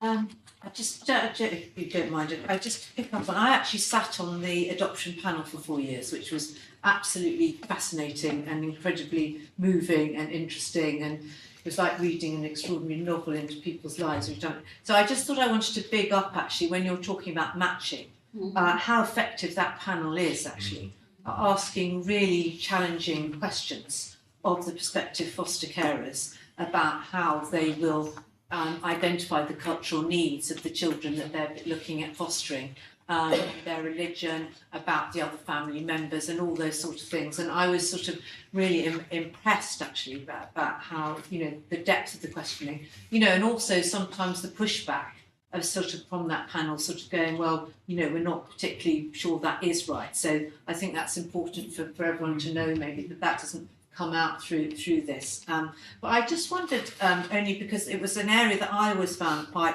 challenging but interesting, was the connected parents and special guardianship thing. Because sometimes coming to the panel would be people who were connected by birth to the child, but actually had never met the child. And those are the ones I found most difficult actually to assess. So do you want to explain a bit more how that works? So we have a specialist connected persons team that's part of Marsha's service, and they would do originally what they would do would be a viability assessment to see whether or not the connected person has an appropriate living space, whether or not the assessment can progress because the viability encourages us to do a deeper assessment. And then there would be that more robust assessment that would then go to a panel that would scrutinise that assessment and the matching of the child. But if it is for special guardianship and it's going to be under an arrangement that is, an order from the court, we have a duty to provide a robust special guardianship support plan. And that covers all of the dimensions of a child's needs, including contact with their wider family network, and that's also presented to court as for the court to consider. So you're talking. Not only are you talking about a panel that makes those decisions, but you're also talking about, in many cases, court being involved and court obviously also needing to be satisfied that the parent is going, or the caregiver is going to make a good enough job. And what we have seen actually since special guardianship has been introduced is less breakdown of children's long-term arrangement when if they're placed with stranger families. It's important to have that. Go ahead. Sorry, may I just ask along those lines? Does LGBT community have access to fostering? They do, yeah. They do, right, okay. And my other question, following on from Councillor Issa's, is how much do do we stress that culture is more important than a loving family who might be culturally totally different, but would be absolute perfect match for that child? I think that we have to think about the child's individual needs first and foremost, and then how a carer is going to meet those individual needs. So, you know, a cultural match may be one thing, but if they're emotionally detached, for example, and the child is emotionally vulnerable, you wouldn't consider that a good enough match. So I think that you have to think about the child and their holistic needs is my response to that question. I think cultural match is very important for the children, and it's part of their needs. For example, now it's a Christmas. Christian children, they like to hear about Christmas and gifts and this. If you bless these children to, non-Christians or people who don't believe, how it will affect emotionally, to be honest with you. So it's part of the needs, and to match children with people who are culturally identical or who can understand their cultural issue and needs. I think as Marsha's already said, I think that if there was a child placed in an environment that wasn't a cultural match, then we'd be looking at how might we be able to provide greater insight and support so that caregiver is able to celebrate what we think is important for the child. I think you're right, if children don't get that reinforcement, then actually that could be a form of neglect, and we wouldn't want that to happen for children that are in our care. We would want to make sure that their needs are being met. And I think undoubtedly you're recruiting, aren't you, for the widest possible cohort of families to come forward. But obviously there's a national pressure on fostering, and that's the reality, isn't it? So, so we have to match all those needs. You look at all the needs and get the best fit that we can. Really. But I sat with social workers who were training and who were just having a discussion amongst themselves and looking at a case. And from there I gathered the foster carer is also hugely involved in the process. So I would assume if the foster parent is brilliant in everything else, but lacking maybe in the cultural sensitivities and whatnot, the social worker might be the bridge, because from what I gathered, the social worker was always there, continuously helping and supporting, and it became all more or less a part of that family to some extent. And also another thing, maybe to bring you guys up a little bit here. We are Triborough, of course, but from what I gathered is RBKC is brilliant in always responding in time and with enthusiasm to all the social workers' requests and needs, which sometimes makes it very difficult if you have two children in one household, one from RBKC and one from another borough. The one from RBKC always gets whatever they need ahead of the others. And they feel it's a good thing, but then maybe instead of us dumbing ourselves down, other guys need to kind of I think we acknowledge that locally there are some differences, and I think that there are some initiatives where we've actually tried to streamline and join up the offer that's offered. And I suppose I want to introduce and say that those initiatives where all foster care have the opportunity of getting that.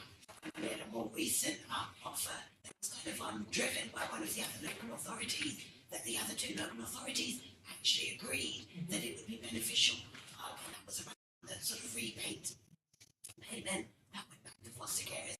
So I think where we can, and where we can have those discussions, we do in terms of thinking the joint up, what we can provide. I think that generally the support that foster carers get is based on that individual child's needs. And we kind of assess it at that level, but there's kind of core offer that we're to carers. And there's the additional bits. I think some of what you're talking about is those sort of enhancements and additional bits. And we're trying to open up those conversations, but I think within our base we are very good to those additional bits in terms of then supporting that child or young person's needs. But there will be slight variations, but we try to manage them. And we certainly appreciate the tensions that that can create if you're a foster carer and you have 3 children placed with 3 different authorities, all of which receiving a slightly different enhanced offer. That's not new to independent fostering agencies that often have children placed from lots of different local authorities. I think when we joined as a tri-borough, we certainly wanted to harmonise many of the things that we were offering more broadly. And I think we got some way there. I think, Jackie, you certainly worked on the savings allowance that was agreed across all 3 local authorities. However, there are certain things that I feel proud that RBKC offer over and above an enhanced offer that the children can access. And I think you're right, Waller, I would want others to rise to our standards rather than us to think And I about think it's extended into care leaving provision really because, you know, we continue to support our young people. We don't immediately put them into their independent accommodation at 18. We're making sure that they can sustain tenancy, so we support them in semi-independent and trainer flats and things like that.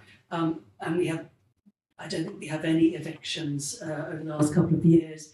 And so, you know, and not all boroughs can do that, but we can. So, I think, you know, it's quite an enriched service. The other major thing, I think, is that our looked after children remain with their social worker.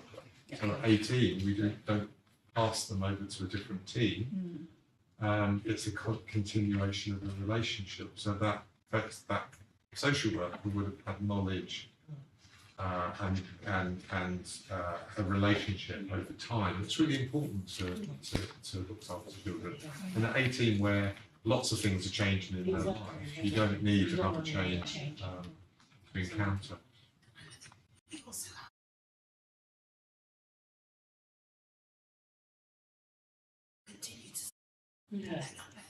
I've heard that. We'll have young people come back and say they went for Sunday dinner with the foster carer once a week. That comes up in audits, case audits. It's lovely. You hear about that person still going back to their old foster carer on a weekly basis. It's really good. Family in the absence of their immediate family. Did you have a? Oh, sorry, No, just I wanted to make a comment from my experience. I was fostering, but not in a bar. Just to address that. Sometimes, if you have a problem with the teenage children, that when maybe I got some cases from certain backgrounds, cultural backgrounds, they don't want to match with the same culture. So it's not about how, the great match, about what the person, the teenager would like to go. Because if I'm sorry to say that, but I have a case with a Muslim girl. She protested that time about the culture, about the religion, about everything, and she doesn't want to live with her parents. So that time when the social worker work with the family and work with the child or a teenager in her case and accommodate her with another culture, and when she experienced the differences by herself chosen to come back to her real family. So sometimes working in the field, it doesn't necessarily look into the culture. Just you look into the focal problems, and after that you try to sort it out and liaise with it for the benefit of the child or benefit of the teenager. Because fostering not just for children, and also have another one, as you said, in our borough, and the fostering carer, she really very sick. And she tried before, and her doctor decided when she's gonna pass away. So the foster care tried to work with the family to find a suitable place for the child not to suffer after they're gonna lose she because they're losing her. And that really touched me hard because even the transition between the foster care, the family, the child, it took like 3 months. And so when the foster care passed away, that left a huge impact in the community because all of us is around her, and also the family. When we saw the family came and just paid tribute for her when they lost her. So it's really sometimes it's not about what we believe, and I think what community needs and what that all parts what they need and what they're looking for, the benefit of the child or the teenager. So that I want to share.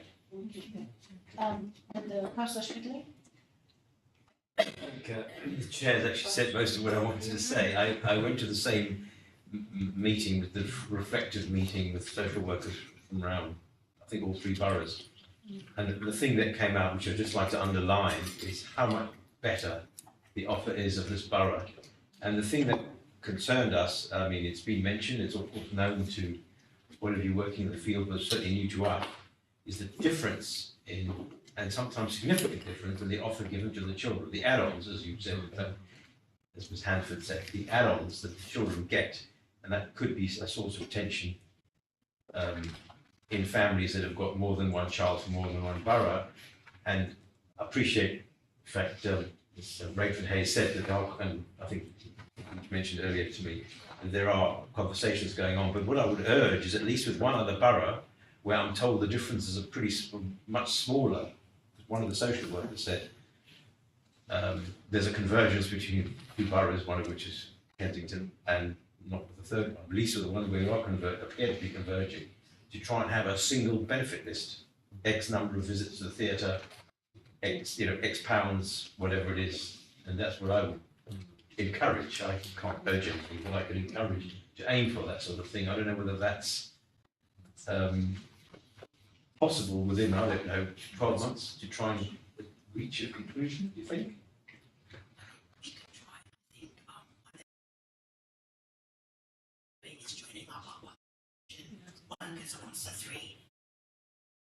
Think about what is being offered, and that it gives opportunity to have a discussion about actually how can I think that we are starting to see some shift in the course of locals not being able to go to the theatre.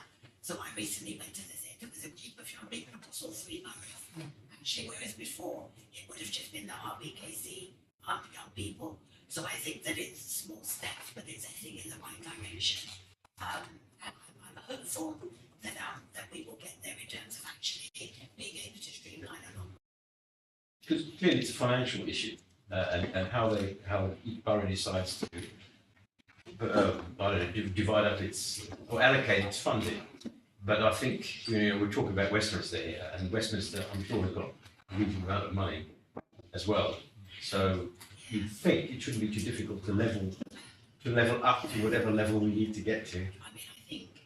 Funding may well be one of the issues, but I think actually communication and Okay. how we work together in terms of coordinating the things, because sometimes it's not necessarily that they're not offering it. I think it's just at the time which is being offered, and depending on staffing issues, and those things shouldn't impact what young people should be able to access. But I think like that communication, we're doing a lot more training together across 3 boroughs, social workers and supervisors and foster carers to kind of really hear and think about actually what is it that we can do jointly together. I think I'm feeling quite hopeful that those conversations started. That does give hope, actually. But before I finish, I just want to congratulate Mrs. Hay for managing to project extremely well. I was also going to say that since Martha has been in post, there's been a much strengthening of our joint work with the Fostering Association. So actually, the 3 directors across the tri-borough meet regularly with the Fostering Carers Association now, when some of these issues begin to get raised from their perspective, and we're duty bound really to respond to an action plan. And hence the reason these things aren't necessarily new to us, but they are challenges.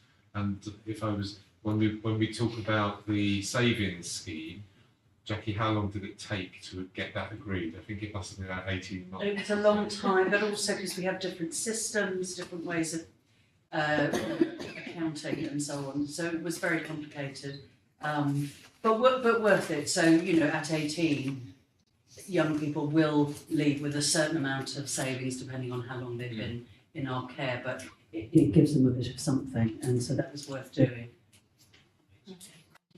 I'm very aware of time, just one last thing. Sorry.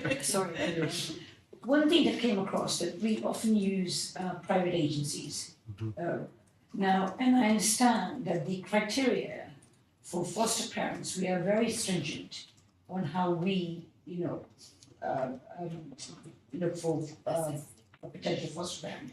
And yet private agencies don't necessarily follow the same standard as we do.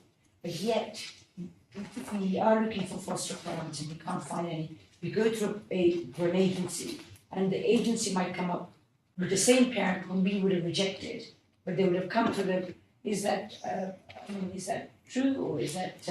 I think just place it in context. Out of the children that are in foster care, 70% are in our in-house fostering, and only 30% are in independent fostering agencies.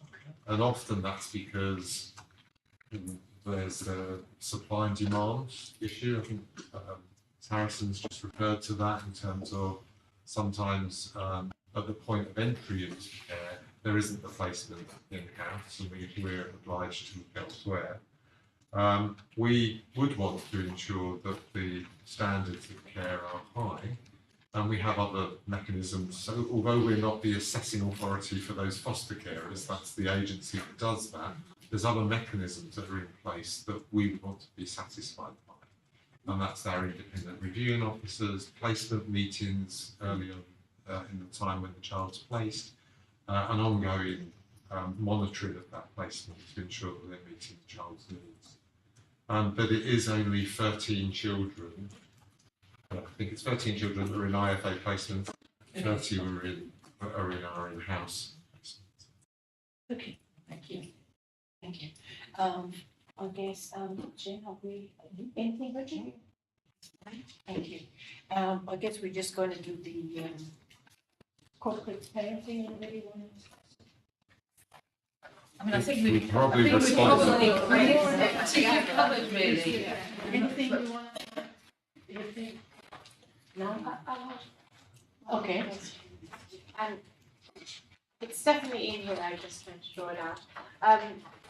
So I think we've discussed all the sort of robust safeguarding mechanisms around the foster carers themselves and the social workers and the children. But I'm just conscious that children in foster care are particularly vulnerable to all sorts of external issues, from sexual exploitation, drugs, and these are the sort of things that can fall through the cracks because the foster carer might not be able to identify what might be happening, outside school. The teacher might not be able to identify what might be happening because it could be outside school and in another environment. So I'm just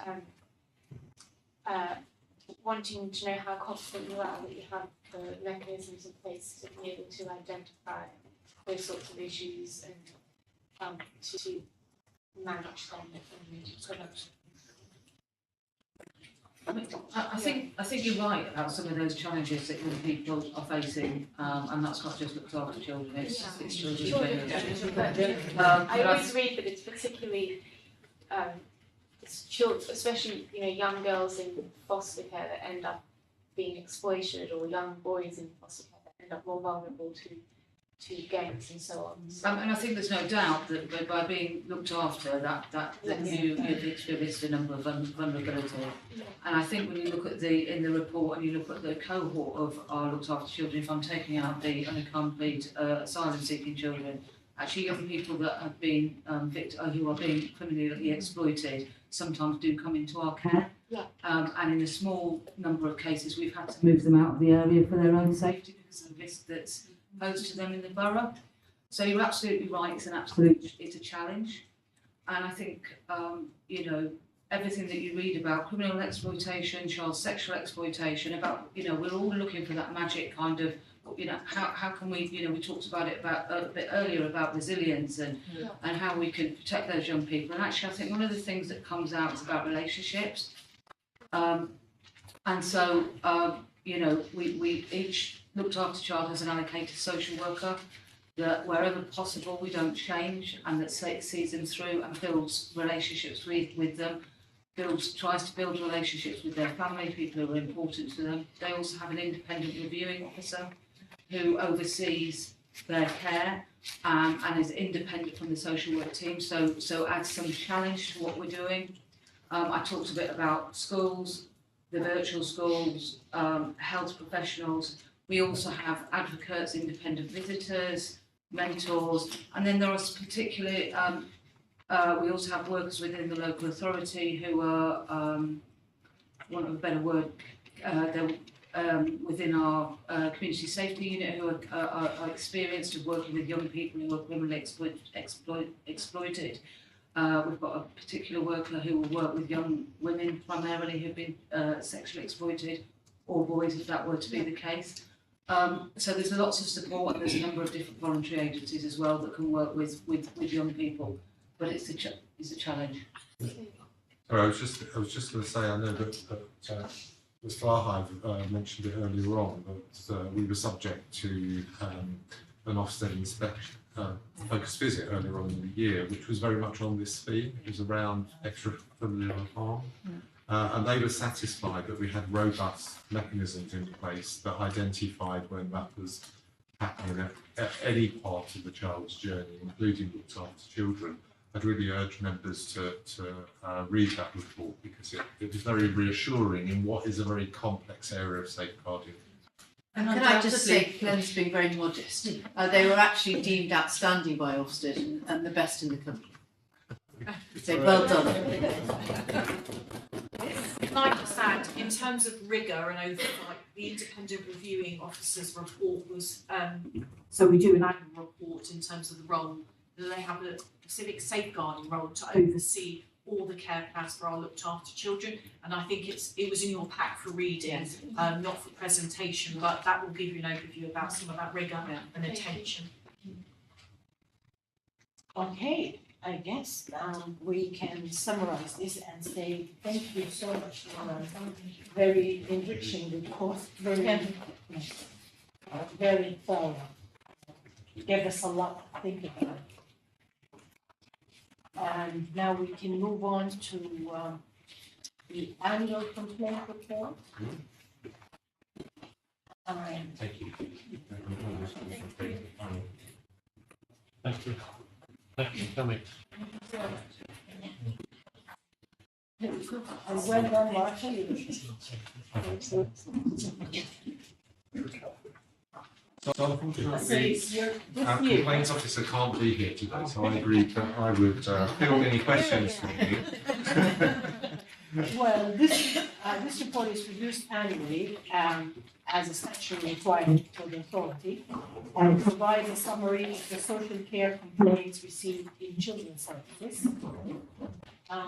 If you guys agree, I will take this report as read, but I will invite Mr. Beach to say. Cool.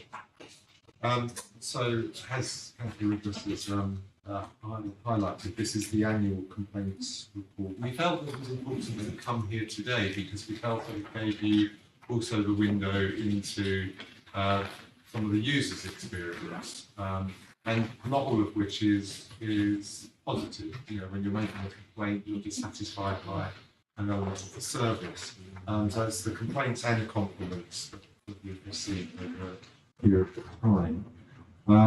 And as you would have read in the report, it highlights some of our learning, some of the things that we've done as a consequence of complaints, and how many complaints we've had in a period of time. What you would have seen in this year, in this reporting year's campaign, is that one complainant complained over 18 times. Which is extremely challenging to respond to in a timely way, etc., etc. But I am pleased that you would have seen that complaints are often resolved at stage 1, So that's, very timely. Some complaints have escalated to stage 2 and stage 3, and that you've got some LGO recommendations that have been made within the report. So it's an important learning opportunity for us to hear the voice of users, and paying attention to complaints is extremely important in terms of being a learning organisation.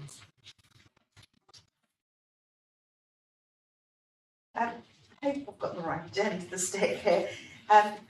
You talked about the different stages of complaints, and somewhere in the report it says that stage 2 and stage 3 complaints are shared with the heads of department as a learning exercise, and yet 31% of the complaints are upheld at stage 1. So why would they not be shared with heads of department? Or have I misunderstood? I think all complaints would be shared. I think that the higher, if you go to stage 2, you have an independent person, so that it's much more focused, I guess, in terms of the threshold of the complaint. We learn from all of the complaints. That's what I was sort of hoping I to would want to reassure you that that is certainly the case. Okay, thank you. When we talked earlier, of course, about foster care, do we have any complaint? What's the procedure for complaints for the I children? have a separate complaints process that's outside of this procedure. Outside of this procedure. So this is complaints that are made from our residents, primarily, where foster carers are obviously So it's a special employed, case. if you like, or members of our No, but I'm talking about for children. Because I'm concerned about the children who are being fostered. Do they, if they have a complaint, who do they complain to? The foster care? yes. They would Yes. complain to their social worker. Yeah, social and they also have an independent advocate. Yeah. So we have an advocacy service that will represent their complaints. And part of any complaint is that you want to try and resolve it as quickly as possible. Exactly. So, yeah. But I'm asking because I think of children, the foster children are in my opinion, the most vulnerable. The schools also will have identified them as children in care, and they will have a special duty to take children as well. Okay, thank you. Any other questions? Yeah, can I follow that one up in the sense that you were saying that you learn from lessons from the complaints. Is there any of that learning passed back into training to people who are, if you like, nearer the situation where the complaint arose? I mean, I'm thinking that in the school's context, certainly I think Amanda would share this too, that we try to learn not just as a school, but the individual teachers, in fact the whole teaching cohort learns at all levels from. So this report would be shared broadly amongst our staff group. And one of the themes that you would have seen within the report is the sharing of reports in advance.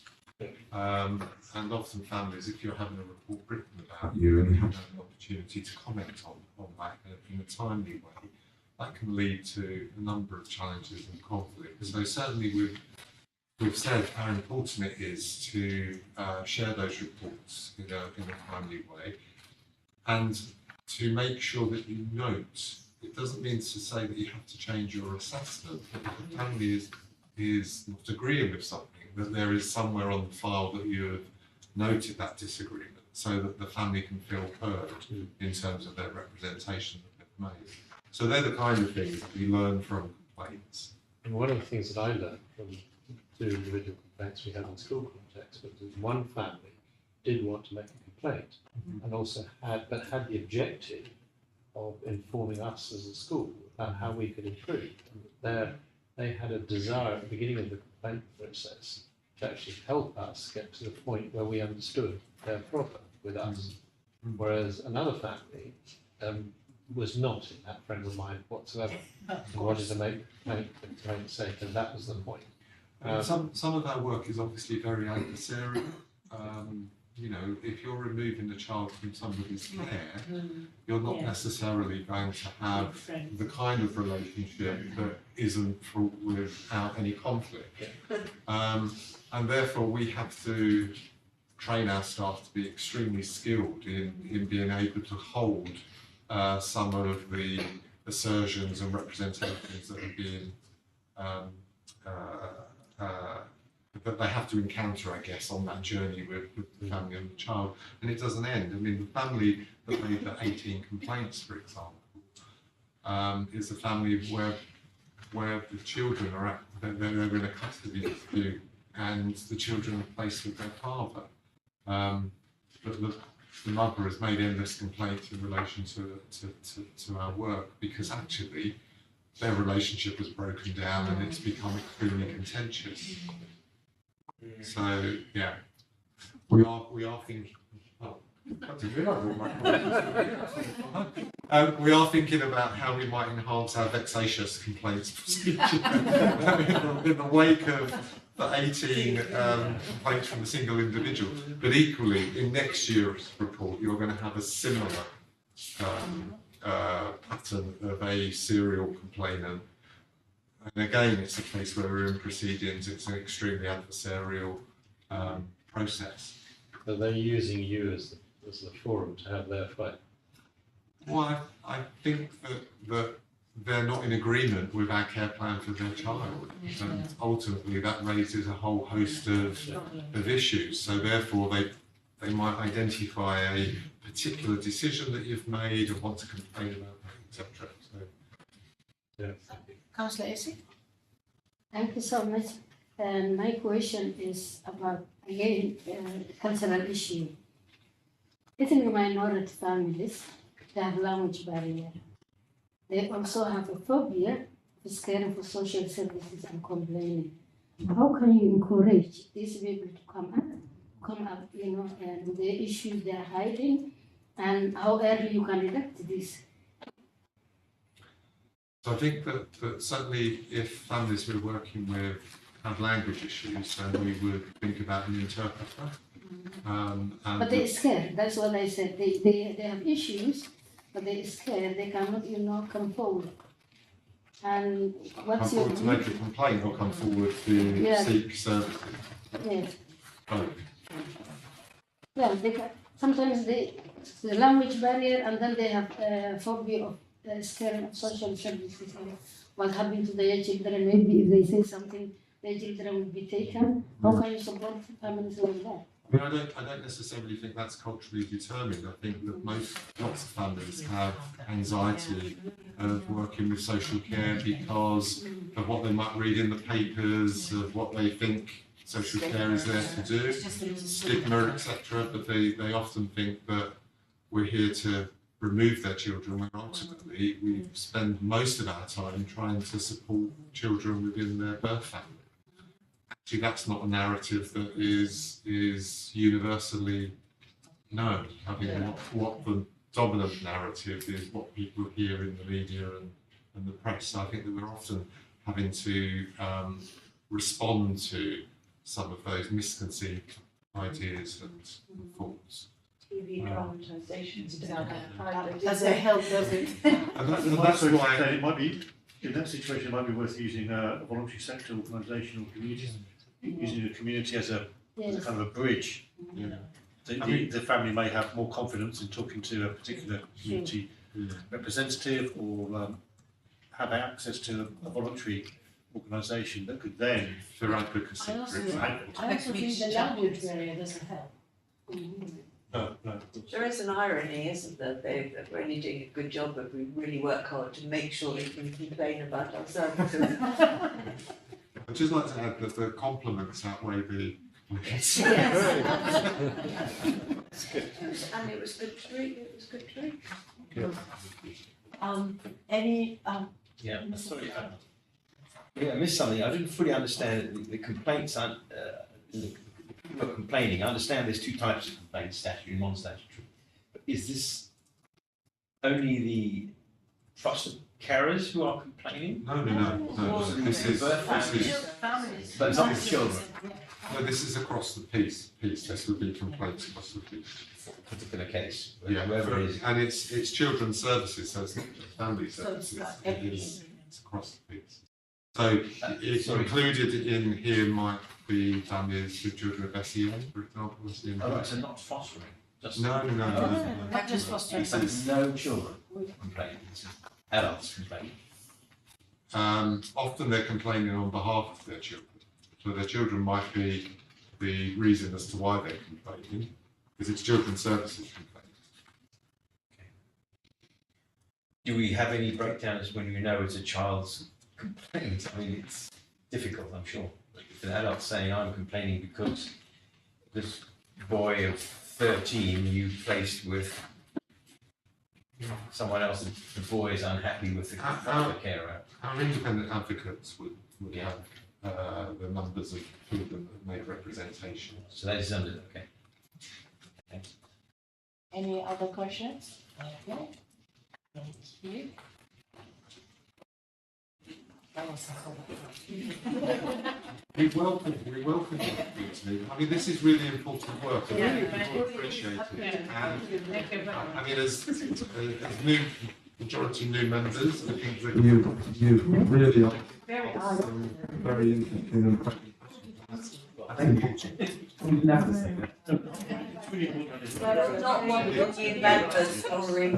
Well, in family, in SSC, it's.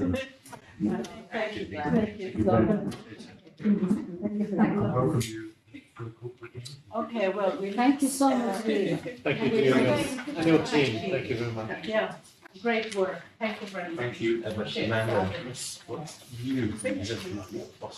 we move to the work program report.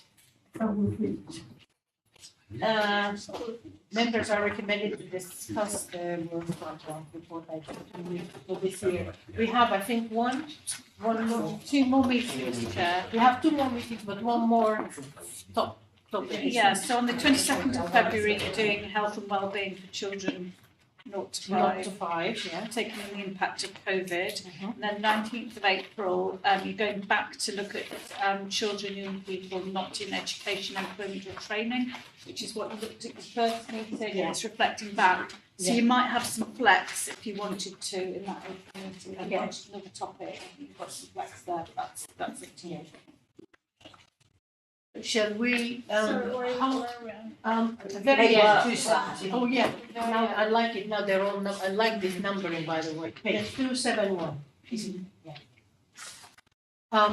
So shall we leave, April, please, and just, and when is the latest we can decide if we want to add anything? Well, I don't think you'd be able to add anything for the February meeting. No, April. But April, you might want to discuss it as a committee, or if the committee want to email you. Anybody have anything hot they want to? Holland Park School's been mentioned this evening. If you want to Yeah. update on that, we'll probably have that in February. Have an update on that. Anything else? What's the question, is it? Well, the question is, for April, we have one item more to discuss, and just think about it, and think about what you might want. Definitely we'll have Holland Park, as you said, and just to have an update on that. Sorry? Ukrainian families, maybe? I think an update on the refugee families Refugees, situation. the evacuees, the Afghan evacuees. I think generally. Yeah, the evacuees have mostly been moved on now, haven't they? So it's the refugees now. 200 Afghans. Yeah, but most of them have left our schools now, there's not. We've still got 90 or so. Sorry, how many have you got left? You get this updated. We've got as many, yeah. Yeah, so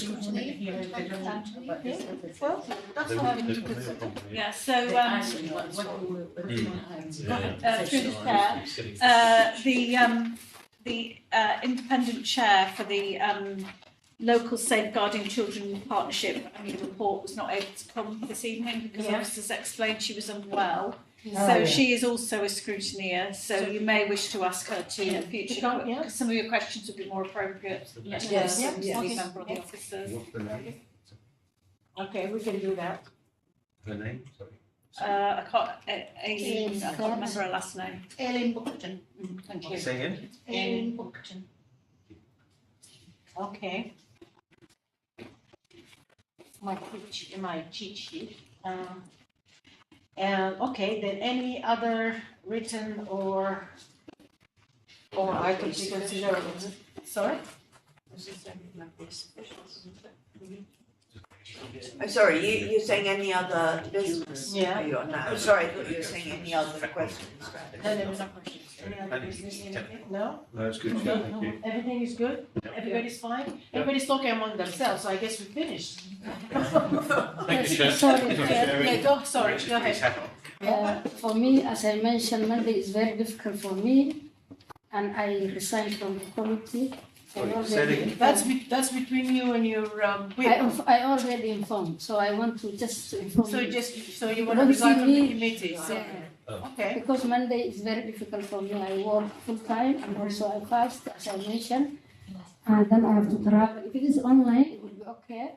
So it is hybrid, if it is hybrid, online and this. So I already informed my chief whip. Yeah. And he will. Okay. And also in the last pre-meeting, I don't know why, but it was disconnected and I cannot come back. I tried to come back. Okay, I'm sorry about that. Yeah. But I guess he will send us another person. So don't surprise if you don't see me. Okay, well, we'll be sad to. Thank you. Thank you so much. Thank you, everyone. Thank you, Chair. How are you, Richard? Come back. Thanks.